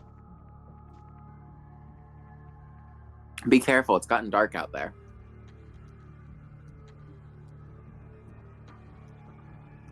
Thank you, Matthias. Nope. Well, noted. Seriously, be No careful. need to fear. Because No need to fear. I'm not sure if you heard. Did you hear about what happened to those 3 girls the other night when they were over at Mandragora? That club everybody's going to? 3 girls. Yeah, 3 girls. Matthias, you happen to know if the name of one of them was Gertrude? Yeah. Gertrude was one of the three girls there. It was Gertrude. What was it? Gertrude. Sarah. And she thought. And then she stops for a moment. I can't remember the third one.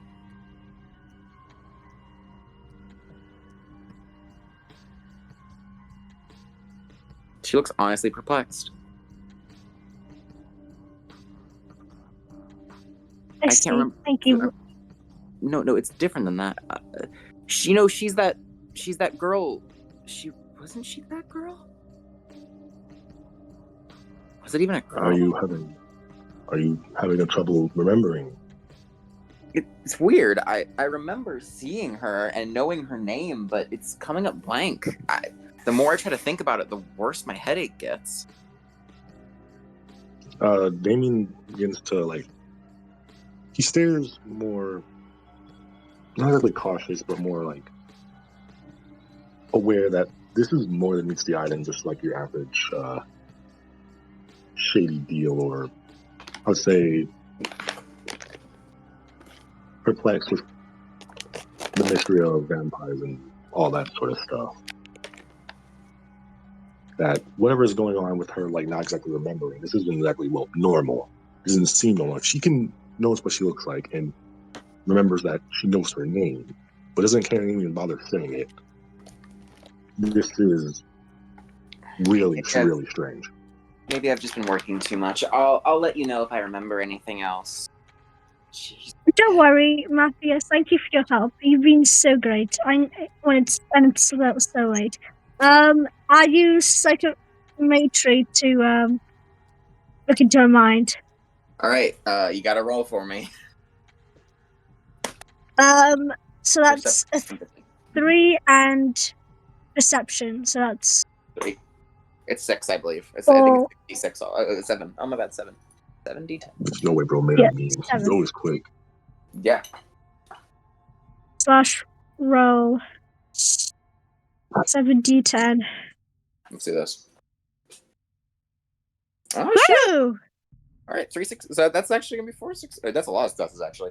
So the reason why you're having reduced difficulty on this is because she's someone that actually you're a friend with, so you have an easy access to her mind. It's not really intrusive. So as you kind of look into her mind, it's not like the other one. It's not some tumbling ocean. Hers is much more composed. I can say it's much more like you being in a field. Trees, wildflowers, all of that. And with one strong gale, you get a look of that night. So you see Matthias just cleaning up the clinic. She closes really late because she honestly has a lot of students coming in because they feel too drunk or shit like that. But this one's different. She sees 3 girls collapsing against her door. And you see Gertrude looking like she's about to vomit.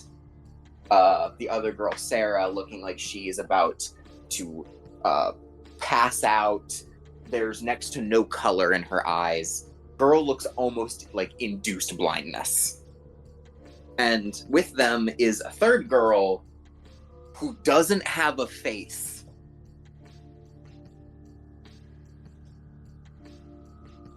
Try as you might to look at her, she has no noticeable features. Her height keeps changing. You cannot perceive what she actually looks like. Even her voice. The others sound kind of clear. They keep asking for help because they feel terrible. Whenever this girl tries talking, you don't hear a voice. You hear radio static. Am I able to confirm my unseen sense if it is supernatural? How's that work? How's unseen sense work? Mystic? Mystic. Eh, Here, coach, you get this man's attention. oh, I'll get his attention. Beat his ass, Terracoach. Yeah, I'll go for this house. Pickle his balls. Unseen sense. Let's see if I can look it up real quick. I think you would send it.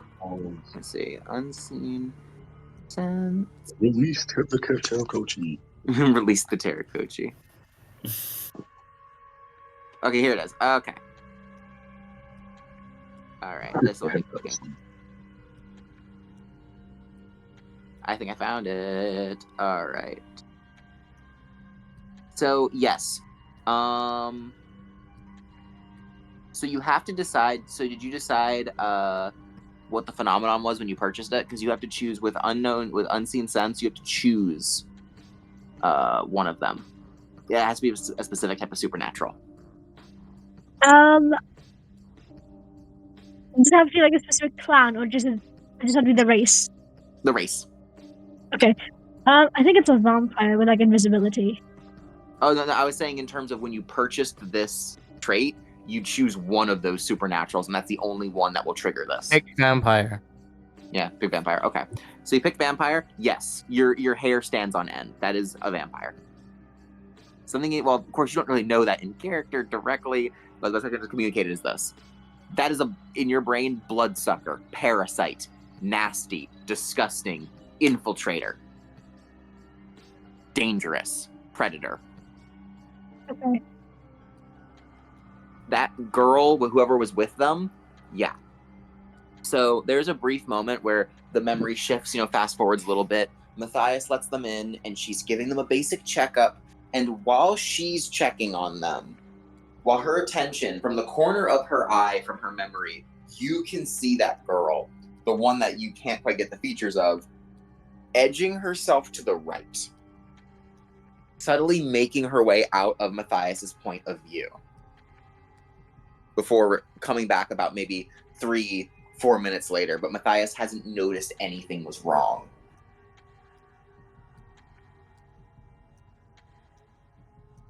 While the other girls are being checked up, she's there for another 10-15 minutes. Whenever the girls try to talk to Matthias, and they start digging towards anything of meaning besides just talk about, drinks and having too much, whenever they bring up anything that might be a little bit more deviant, like, I didn't feel so good because I took this, that's when the other girl will clear her throat and direct the conversation again.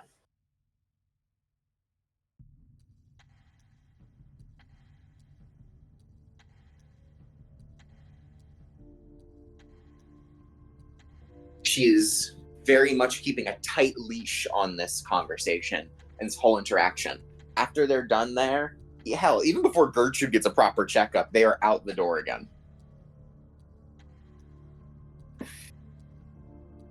And thus the memory ends. I see. Thank you very much. Oh, sorry, one last part. With Matthias going back, and then that night, only about 30 minutes later, finding a new set of pills in the cabinet.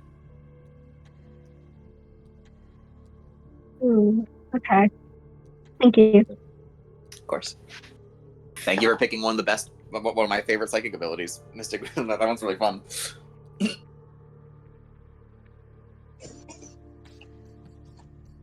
Yeah. So does Kana know what I see, or do I have to? You would have to inform him. They have to tell him. I think it's best to do it private and not with the woman, next to us. I will say, Karna, you might want to inform her why it's not good to just randomly tell people about. I'm going to do it in character. I'm just telling you outside of character real quick. Got you. So. Obviously, she has to give me my. So Matthias Matthias waves you guys out. You see her taking Simmons to a private room in the back, getting what she needs to make sure the guy doesn't die. Yeah, and as we walk out, I tell Kana some of the things that I saw, but I obviously don't. I have a level of trust in him, but I'm vague of how I know. Of course. Mid-conversation, your hair stands up on end the same way again.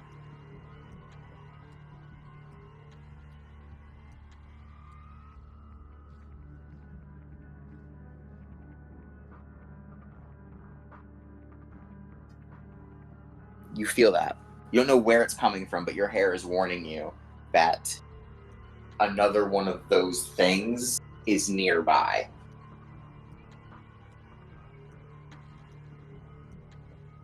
Are you alright? You Ooh. look to be on edge. It's quite chilly outside. Perhaps we should go back to Matthias' clinic. It seems a bit late to go outside by ourselves. What do you think? Hmm.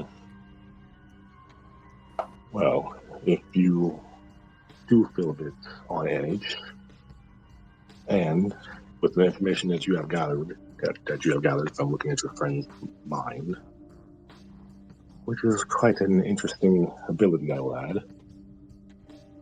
we may, but if you are feeling chilly, as you say, then that just gives me more of a reason to stay on alert.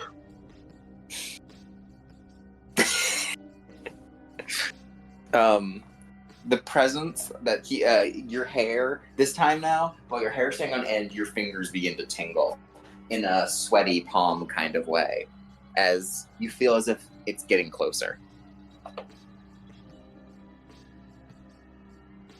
You start hearing hollering and laughing as a group of about 20 students passes by you.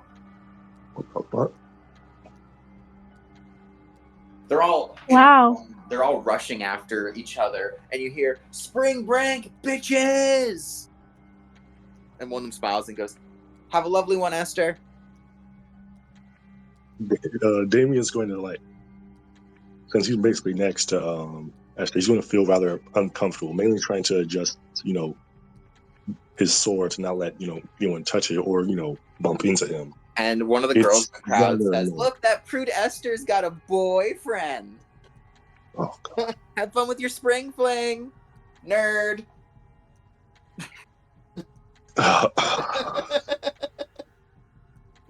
Wow. Kids these days, the worst generation. As the group of students steadily leaves your and goes around a corner, the senses start dying down.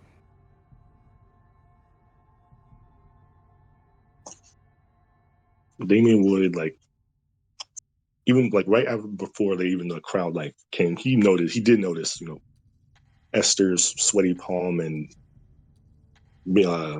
nervousness before and during when the crowd really mashed into them. Are you sure you're all right? You look to have been a lot more tensed with those hooligans getting closer to us. The truth is, the other night where we fought that boy. Well, you helped rescue me from that boy. Well, basically, I have this intuition that makes me very on high alert when I'm approached by unnatural beings. And among that crowd, someone in there I could feel was just not right. Not quite who they said to be.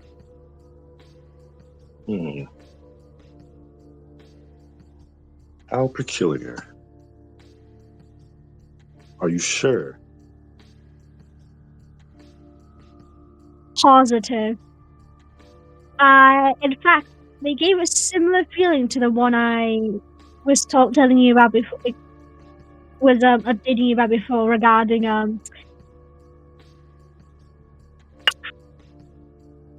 Matthias, unknown girl. I feel like she might be a supernatural being who has invisibility powers. Otherwise, the perception doesn't quite make sense. Bro's an invisible wizard. So, as you two ruminate on this for a moment, the next throng of students you see are going towards the hospital. You see another group of about 5 to 4 of them that look dead-eyed, and they're heading right for the waiting room. They're going up the road towards the hospital. Didn't really like catch notice of this, and trying to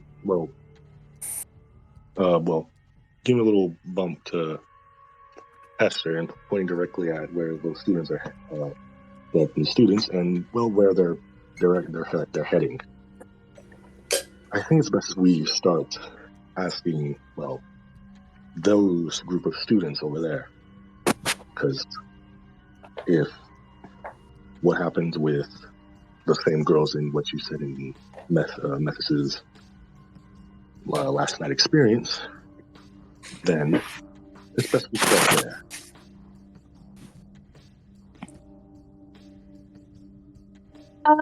So I explained to Anna that I've been forcibly given leave by the head nurse, and that one of the girls mentioned by Matthew was actually a patient the same night that we fought Simmons. Well, that was actually I'm not allowed- that wasn't a night ago. Simmons attacked you about like 4 hours ago. Oh, okay, 4 hours ago. Yes. I'm not quite allowed to be inside the hospital building though. But if you want to go in there, we can go together. I'm quite well versed in the hospital's layout. Well then, lead the way. All right. I will use stealth. Wait. You're not even What there do yet. I You don't have have to use here? it. Which better use stuff in the open area. He's going to So, sneak there like a ninja. I am going to tell you, so you know there are multiple entrances to the hospital. Because even though you're on forcible leave, do you know what you still have, Esther? You still have your employee electronic card to get in through the side entrances and the back entrance. Woo! She's totally gonna get fired after this. Legally, no. There's a million and one. So here's the funny thing in real life too. Even if you're on forcible leave, you can still technically come in as long as you're not doing medical work. No, I mean just like Yeah. smuggling someone in with her. Bro's gonna get fired. Hell, the sword. You know what? A Bro dude looks with a sword. bro looks dirty enough. He could be a janitor. Yeah, Does he have Jared his carried a mop? sword. That's my broom. If Bro brings him up, then sure. And I'm Alright. not leaving that dang sword. You have your Wanna get up? choice of going through the actual loading bay entrance where all the medical supplies come through, or you go through the employee entrance. I'll go to the medical bay because if I use the card, it will be drawn back to me. And when I'm in the medical bay, I will just stock up some supplies I need. Of course, you see a few crates open, as well as, I was actually going to offer as well to somebody else here, if you don't mind. Mystic, are you there? Mystic. He's on vacation, bro. On Nah, I vacation? can't. Terakochi. Get him. Yeah, I'm Tickles calling, balls. Don't say that. Wake him up. Yes, I'll find his balls. I keep forgetting. We're going on YouTube. I have Sorry, no- boys, I was gooning. I know. No, you weren't. Shut up. Right. Anyway, Like, you can't Mystic, I was gonna say, as they have come around Poor the old the loading bay of the hospital, the university hospital, this would be the perfect place for many people to try and slip inside the hospital. Even a hunter who's running a bit behind his partner.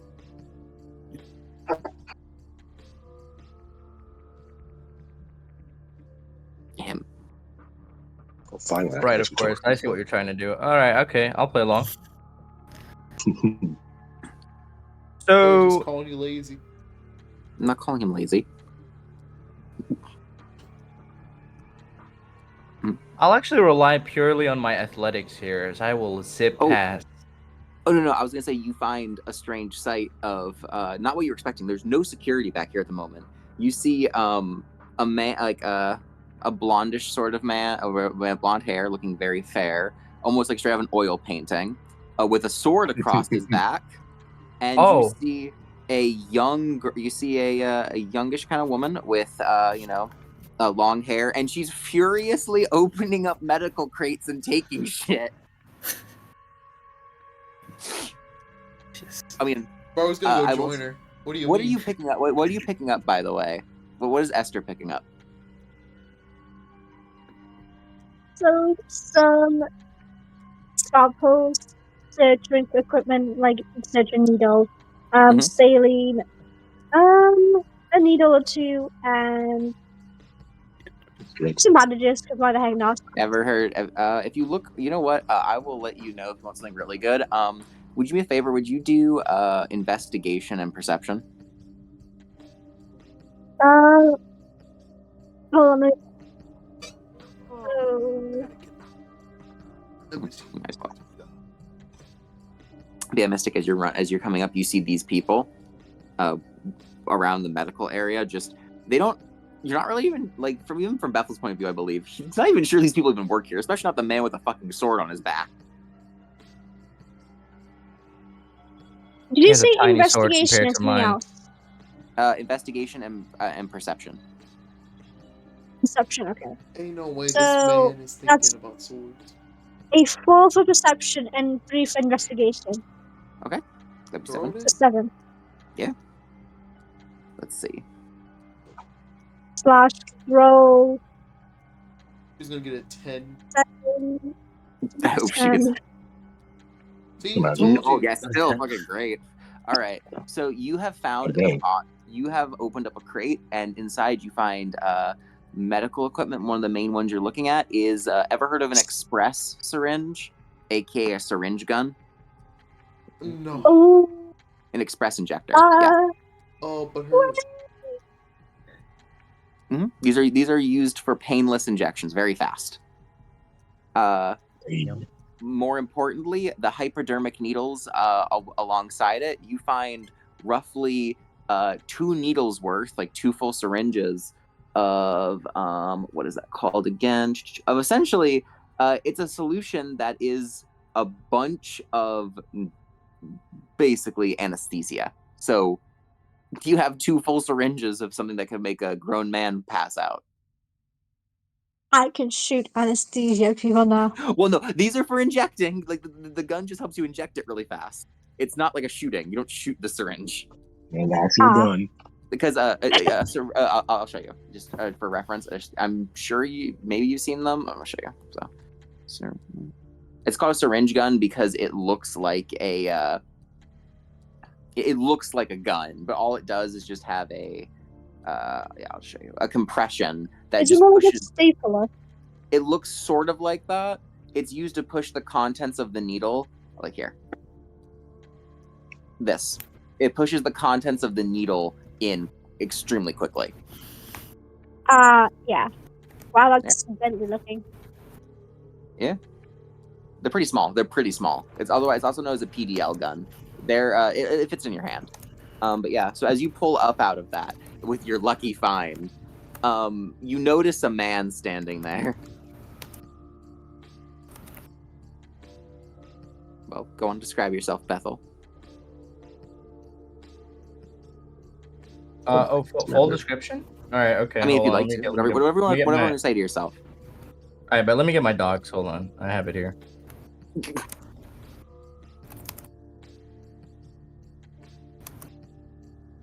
Full dripped out appearance. Full Okay. dripped out. I'm dripped out as fuck. So, in front of you stands a young man. His presence is commanding, yet cloaked in an air of mystery. His hair fell loose in inky tresses that tumbled down past his shoulders. A little unkempt, but it has a sort of wild beauty about it, you know? His hair is also deep black. So you can truly see the contrast with, his skin color. Anyway, Okay, buddy. his face was, I would say, symmetrically beautiful. He has high cheekbones that gave him an aristocratic air, and there was a sharpness to his jaw that kind of accentuated a certain masculinity about him. His skin was as well, it's a slight tan, but not dark enough that you would say, he's from the east or whatever. But I think by far the most eye-catching thing about him were his eyes. They are a beautiful emerald green. They were intense.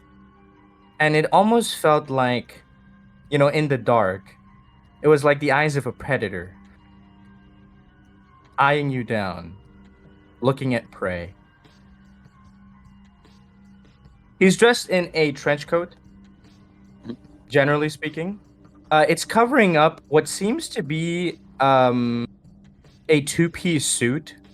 Not the kind of suit that you wear to like a party or something. I'm talking about a two-piece suit as in outerwear. So something more like a blazer. Based on Bloodborne.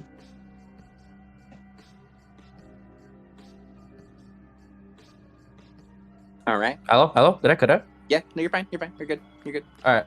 Okay, I got yeah, you. sorry. So, Nah, all of you went dark for me for a second. that's okay. Sorry about that. So, Right. yeah, your unseen sense, by the way, does not trigger around this man.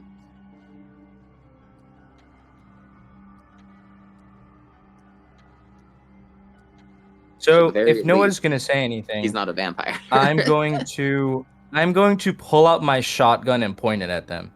The fuck? Damien's going to quickly. If you make a single sound, I will blast your brains out.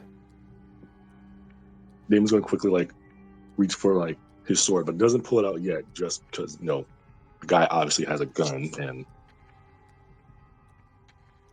seeing how his appearance, he looks very well to use it. Not believe in you, bro.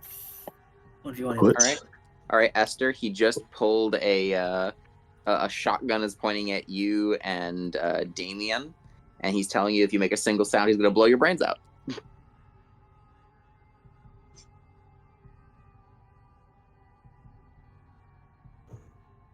Good. Now that we've established a decent line of communication, you, the blonde one, identify yourself. What are you doing with this student? my name is Damon Pillory, and we are just looking through some supplies, mainly for, investigation, if I'll be honest.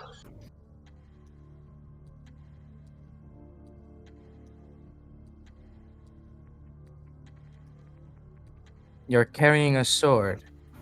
Can you explain that? Well, let's just say I'm just carrying it for self-defense. I've already been having to use it tonight to aid this young girl.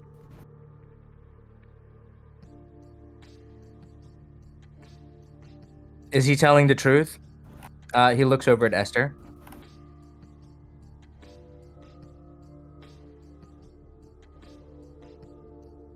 Adel? Damien's just looking Yes, at Esther. Oh yeah. He was just asking if Damien's telling the truth about himself, about Many chestnut. About him saving you, pretty much. Oh, it's on a stage rate. he's asking you. Yeah, that's the truth that he saved you. Yeah, I confirm that it's the truth.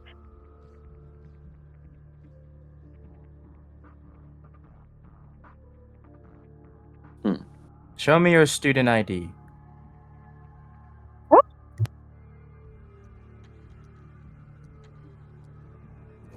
If you're a student that goes How to do this I know it's not university, the widow? Well, I don't think you're in any position to ask those kind of questions. Yeah, bro's a gun pointed at you. You know what? Fine. Whatever. Here you are. Hand it over.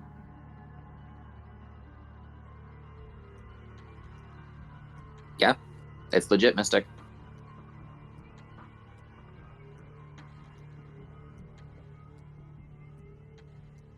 So, I confirm it, right? Before I do a little something. Give me a moment. You see the man. He's still holding his weapon at you, but his other hand is holding onto something that's hidden by his trench coat. You'll notice it's actually something very long, and you can see if you pay attention that it is actually a scabbard. Now, at the very hilt of where the sword is, there's a little chain that dangles off. He Sword. holds that, and then he begins saying a prayer. O Lord of truth, judge them that speak falsehood, smite the lying tongue, and bring deceit to light. Let their words return upon their own heads, till they repent and walk in righteousness. Through Christ our Lord. Amen.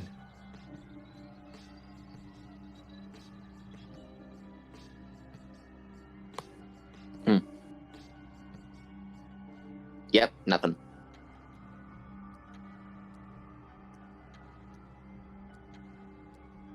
I lower your my prayer- weapon. I was gonna say your prayer rings out, the intent palpable. You can feel as if a shift has happened in the air, but she looks completely unperturbed. And the other one, Damien, doesn't even look like he understands what's going on. So Right. I put down my Well, weapon. besides, As I then say, I apologize for scaring you. You seem to have had a rough night. I'm not inexperienced with that kind of feeling, hence why I'm a little on edge. I hope you can understand.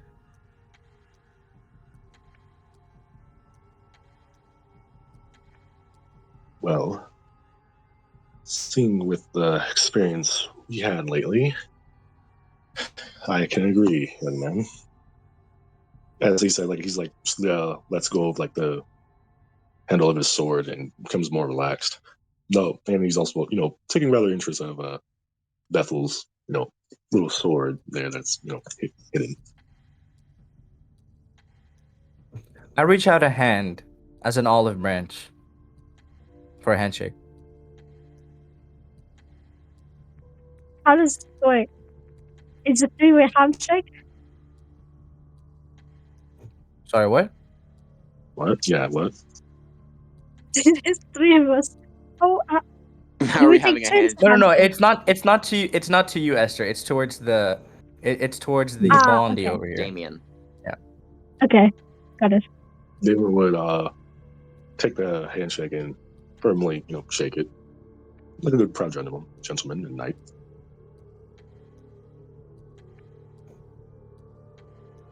And then when it's your turn, Esther, he holds out his hand for you, but not for a handshake, but for you to place your own hand.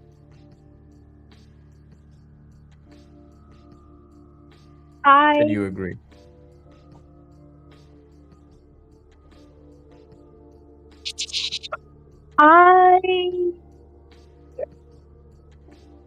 I accept the handshake, and Not a yeah, I handshake. accept the handshake. I As mean the soon as you hand. place as soon as you place your hand on top of his own, he plants a chaste kiss on the back of your hand before repeating himself. If I've scared you, once again, I do apologize. Not to like honestly, I'm gonna tell you something, by the way. Once he kisses your hand, your hair goes on end as if you somehow enraged something. I'm serious. Damon's just gonna have a question. Adel, you in the find eye. it you feel as if something somewhere in the world now wishes nothing more than the absolute unhappiness for you in life. Wow.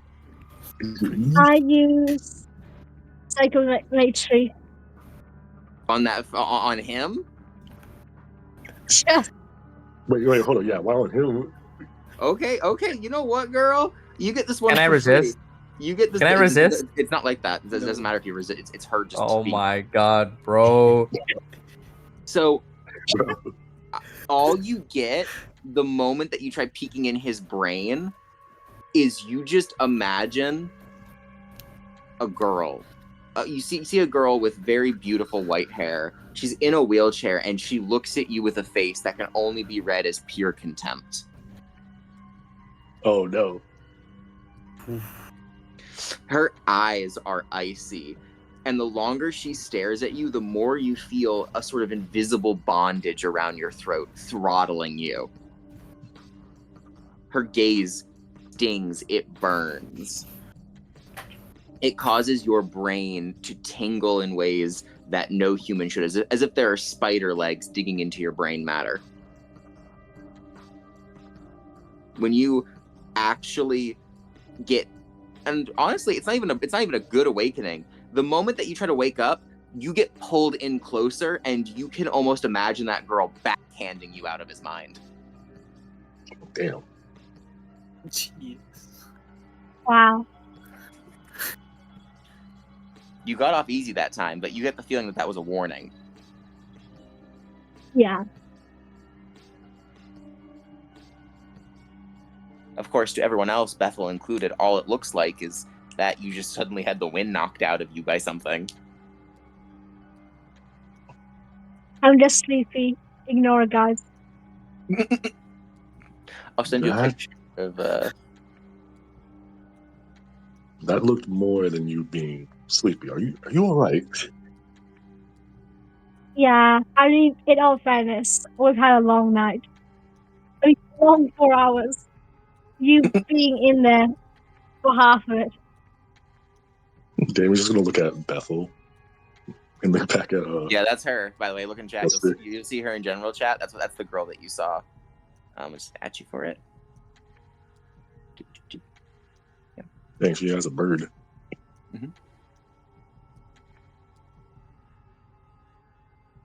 Wow.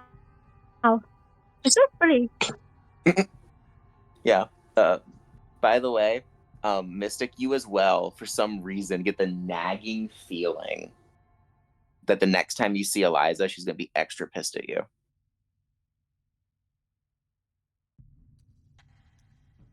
Fuck it, we ball.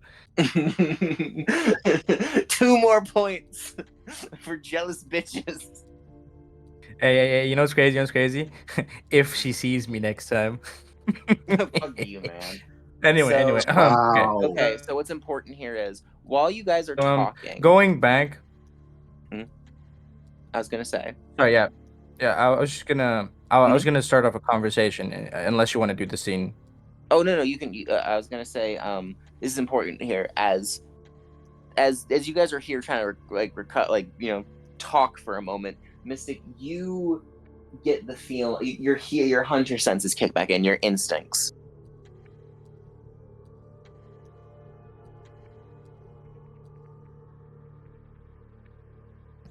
As What do I feel?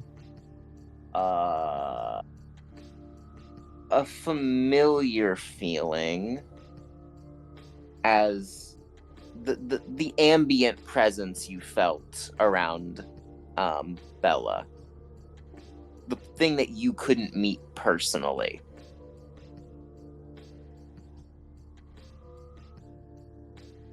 Oh. As well, Esther's hair. Esther, this time this feeling is different. Your hair is frazzled for a moment like a cat's, and your mouth begins to water and your eyes begin to twinge and they hurt, as this is the most intense feeling of uncomfortableness you felt yet. Does Damien? I immediately draw my sword as I speak to Mr. Damien, protect the girl.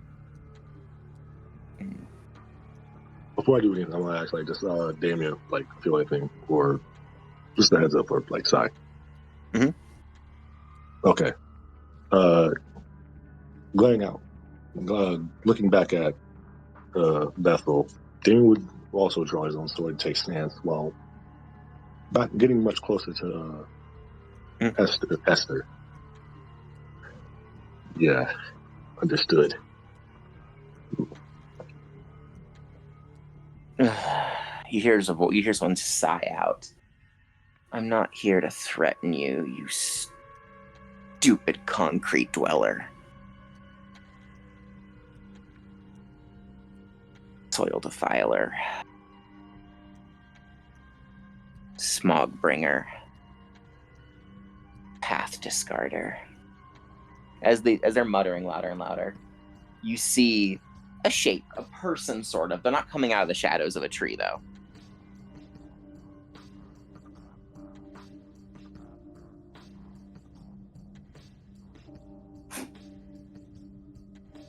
I merely wish to see, to read, and to know.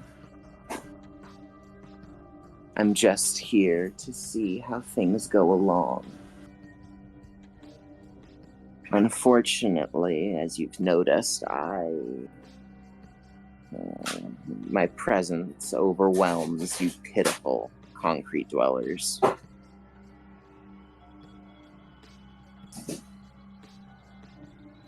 Yeah, you've given up fur and skins and left yourselves entirely naked.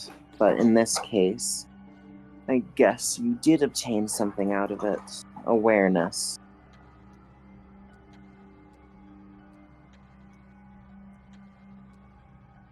Their eyes are focused on you, Bethel.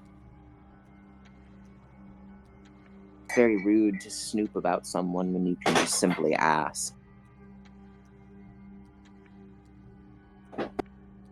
I come forward not as a tempter, nor even as one to trick you.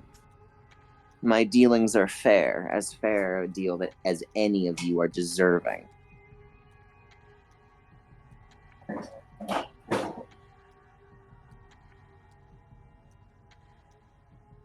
What say you?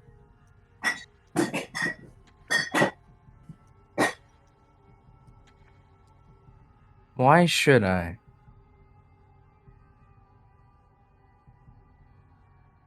Why should you what? Agree. Doesn't For matter all if I you know, agree. it could be you I'm hunting.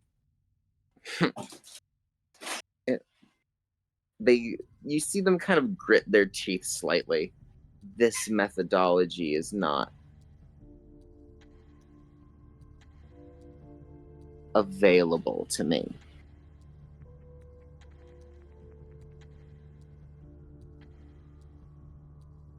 This is a much more taxing, detrimental move that if I were to make would be foolish.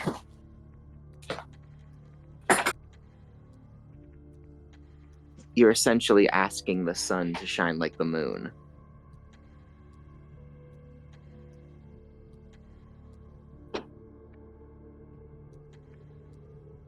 As I said, doesn't matter which you want anyway. The other one. The female who embodies the Dark Mother. Yes, that one, the female huntress. She's the one that accepted my deal. Doesn't matter what you think.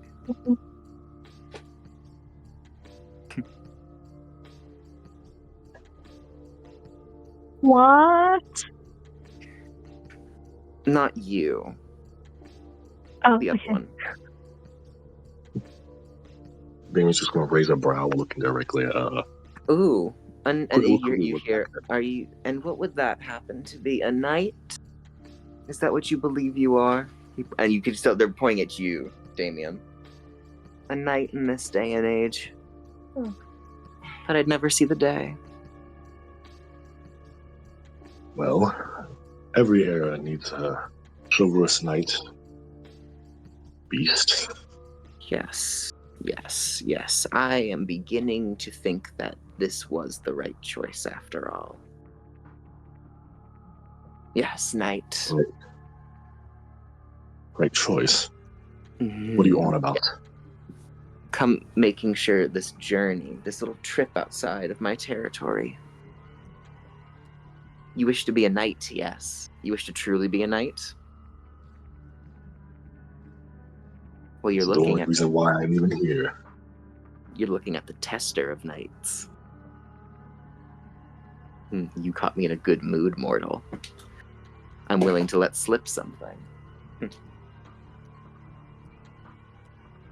My name is Gilliman. I went by many names over the years.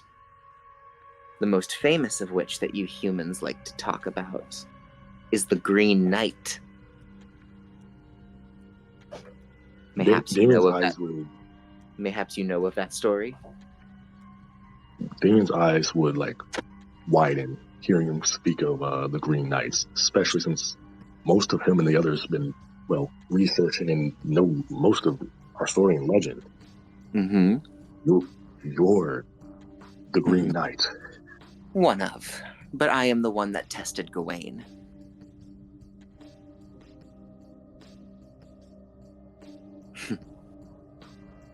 Damien's like mouth begins to open up, mainly around shock and interest. Like this is a fascinating discovery.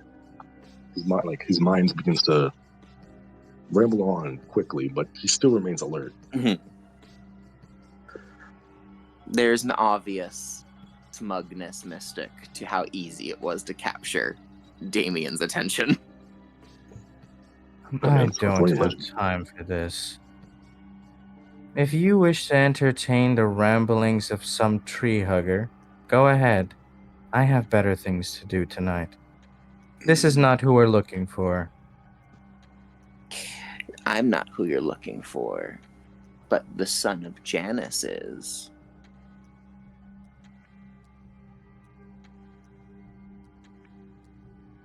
But you know a lot about sons of Janus, don't you? Considering that your worst night was caused by a knight of Janus. A nice son who was willing to die to feed his flock.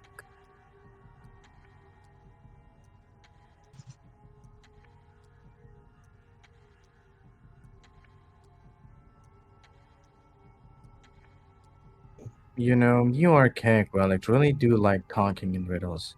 Just get to the point already. The modern knights are fast-paced and flexible. It's because we're like this that you have become a relic of the past. Keep up. The son of Malkav. That's who you're after tonight, no?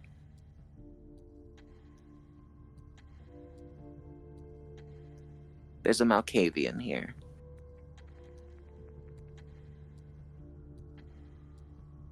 Not particularly powerful. Annoying, but not particularly strong.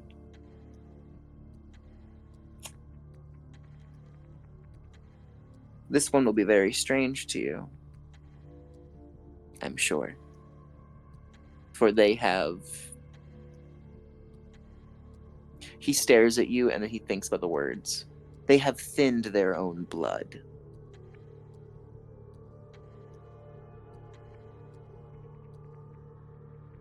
They have renounced their true name and now walk as a caitiff, yet still cling to the aspiration of Malkav. All in the effort to join those so-called blood sorcerers. Ah, I get it. I don't know what a caitiff is, but apparently seems to have to do something with Tremere. They're as unpopular as ever, I see.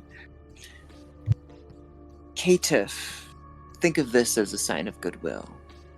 The caitiff are those who have given up their true names so that they may run between the names until they find someone willing to take them on. They're strays, I believe what you people call them. Dogs or pets lost to a home that are desperate to find a new one. Willing to do tricks and be beaten just so they might have a warm place to hide. I take it they aren't of great renown in your society. I couldn't care less. My kind, although I doubt you know much about us in particular. We are solitary beyond solitary.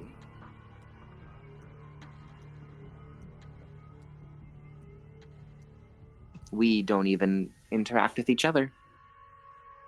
So, what I'm offering is this. Our partnership will work, because as you've realized, no doubt, I am in quite the predicament by being right here in the first place.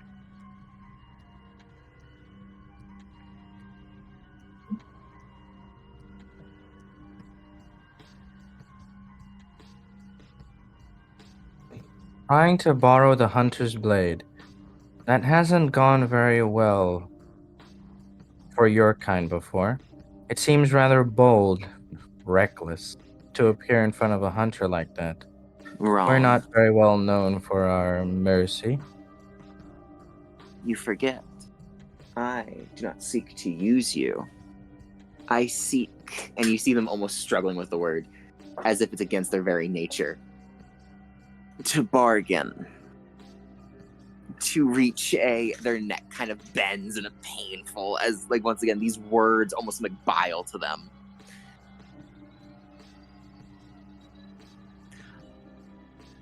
A concession of equal gain.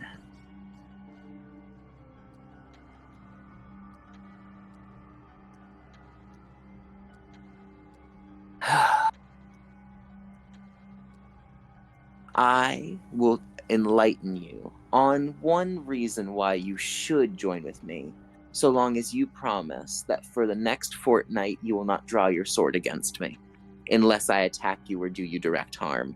Do we understand each other? I would like to add another term as well. Fine. You do not harm the people of Liverpool.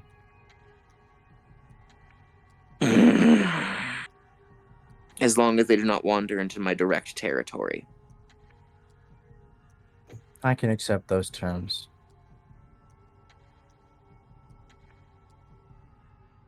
Fair. Are you aware of my clan? I don't know what you are. You remind me of the humanimals, but you're more human looking. That was a funny one. But you're not far off. It's been a while since someone made me chuckle like this. You hunt so much, yet you know so little. But you're wise in other ways. I might like you. Still. I will give you the main reason why you have nothing to fear from me. I will not child anyone for many years. It will only be singular. And that child and I would both grow weaker. So you have a choice. Either you have me as a powerful ally, one that will, even in the case of me turning on you, be unable to produce more.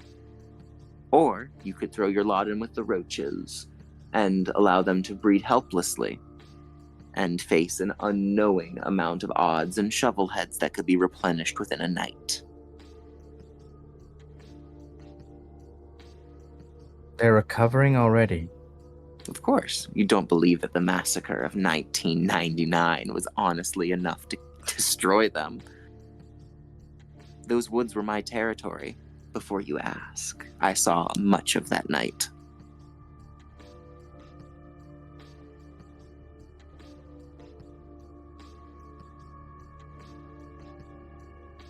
I don't know whether you're lying to me. So, I want to ask you something. Consider it a show of good faith. If you can answer me this question, I will believe every word you have spoken to me, and our deal is finished.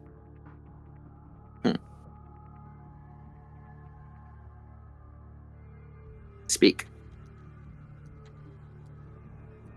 Who is it? Who leads the Sabbat in this region?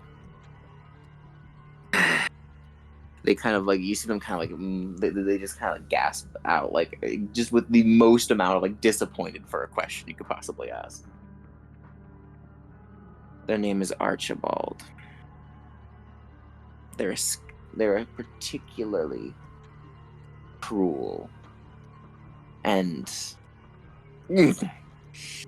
I'm sorry, the very concept of what they preach makes me wish to expel my lunch. They believe in shepherding humanity as a family.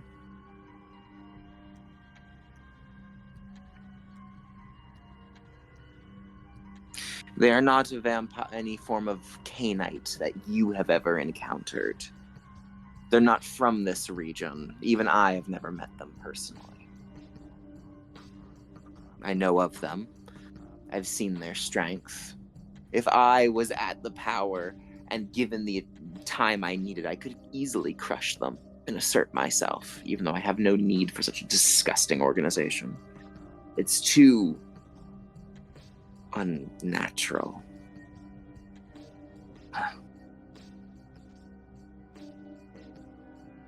But yes. Archibald. That better be a human alias. That is a human alias. Their real name is some Finnish bullshit that I refuse to try and speak. Good enough. Thank you. You'll know them when you see them, is all I'm going to say. Their appearance is not upon the level of the disfigured ones, but you'll know it. I believe that'll be a big enough hint to tell you how strange it looks.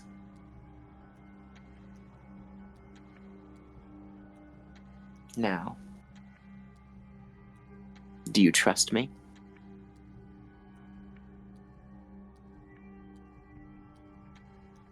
I'll confirm that information later. But for now, yes.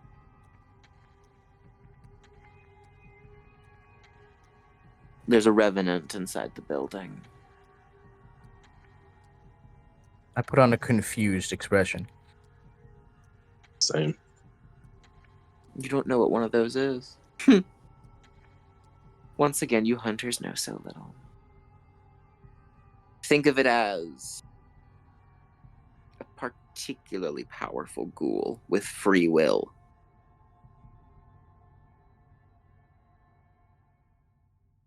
Terrifying, right? An addict without a source to appease their needs.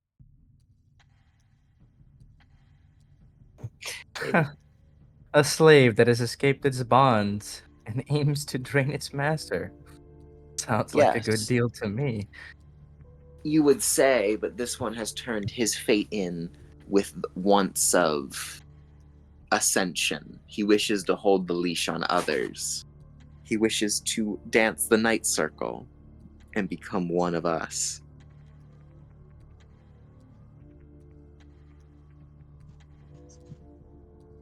Is he going after the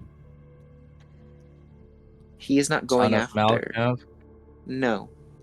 He is merely tending the flock as he was tasked.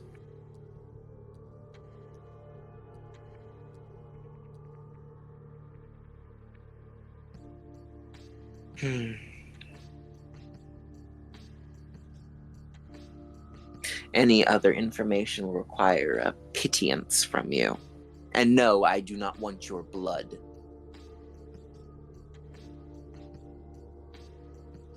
Might burn you. I don't want your blood. I don't want any of it. I want that other precious thing inside of you. Curious why you have Confusion. that. You speak of the shifters, yet you hold a trait similar to them. Exactly what I What? want.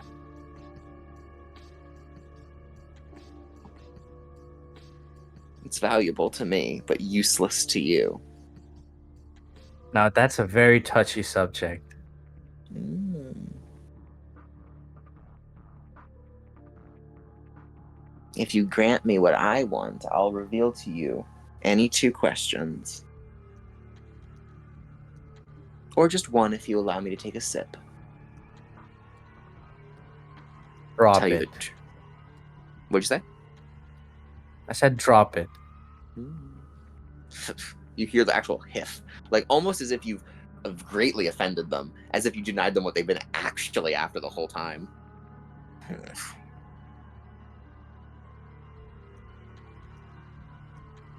Fine. Our business here is concluded then. And you, by the way, Mystic, you realize that as he pulls out a sickle and he points it at Esther. Keep on your toes, little one. If you're not careful, you might awaken. Not a nice thing to wake up into. Ta-ta. May the circle keep you. And may the Dark Mother embrace you. As he starts stalking back off into a small line of trees.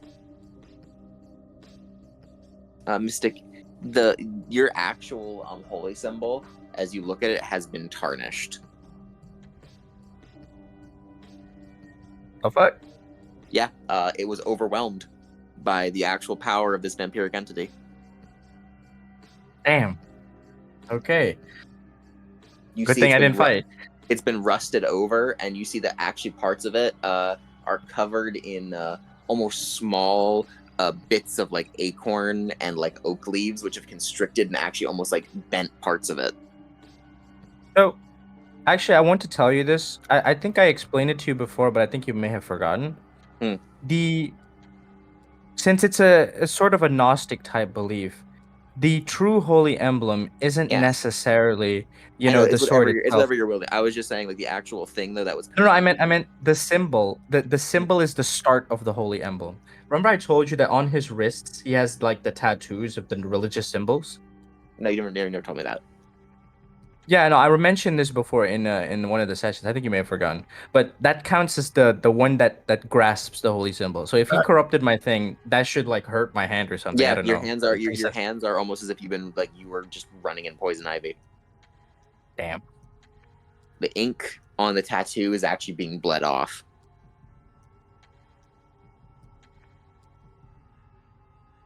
And meanwhile, the Good thing I person didn't pick up on it. I would tell you, since even though I think she passed out, but for just so you're aware of this, Esther is knocked out on the ground, unconscious. Her sense went off so powerfully she passed out.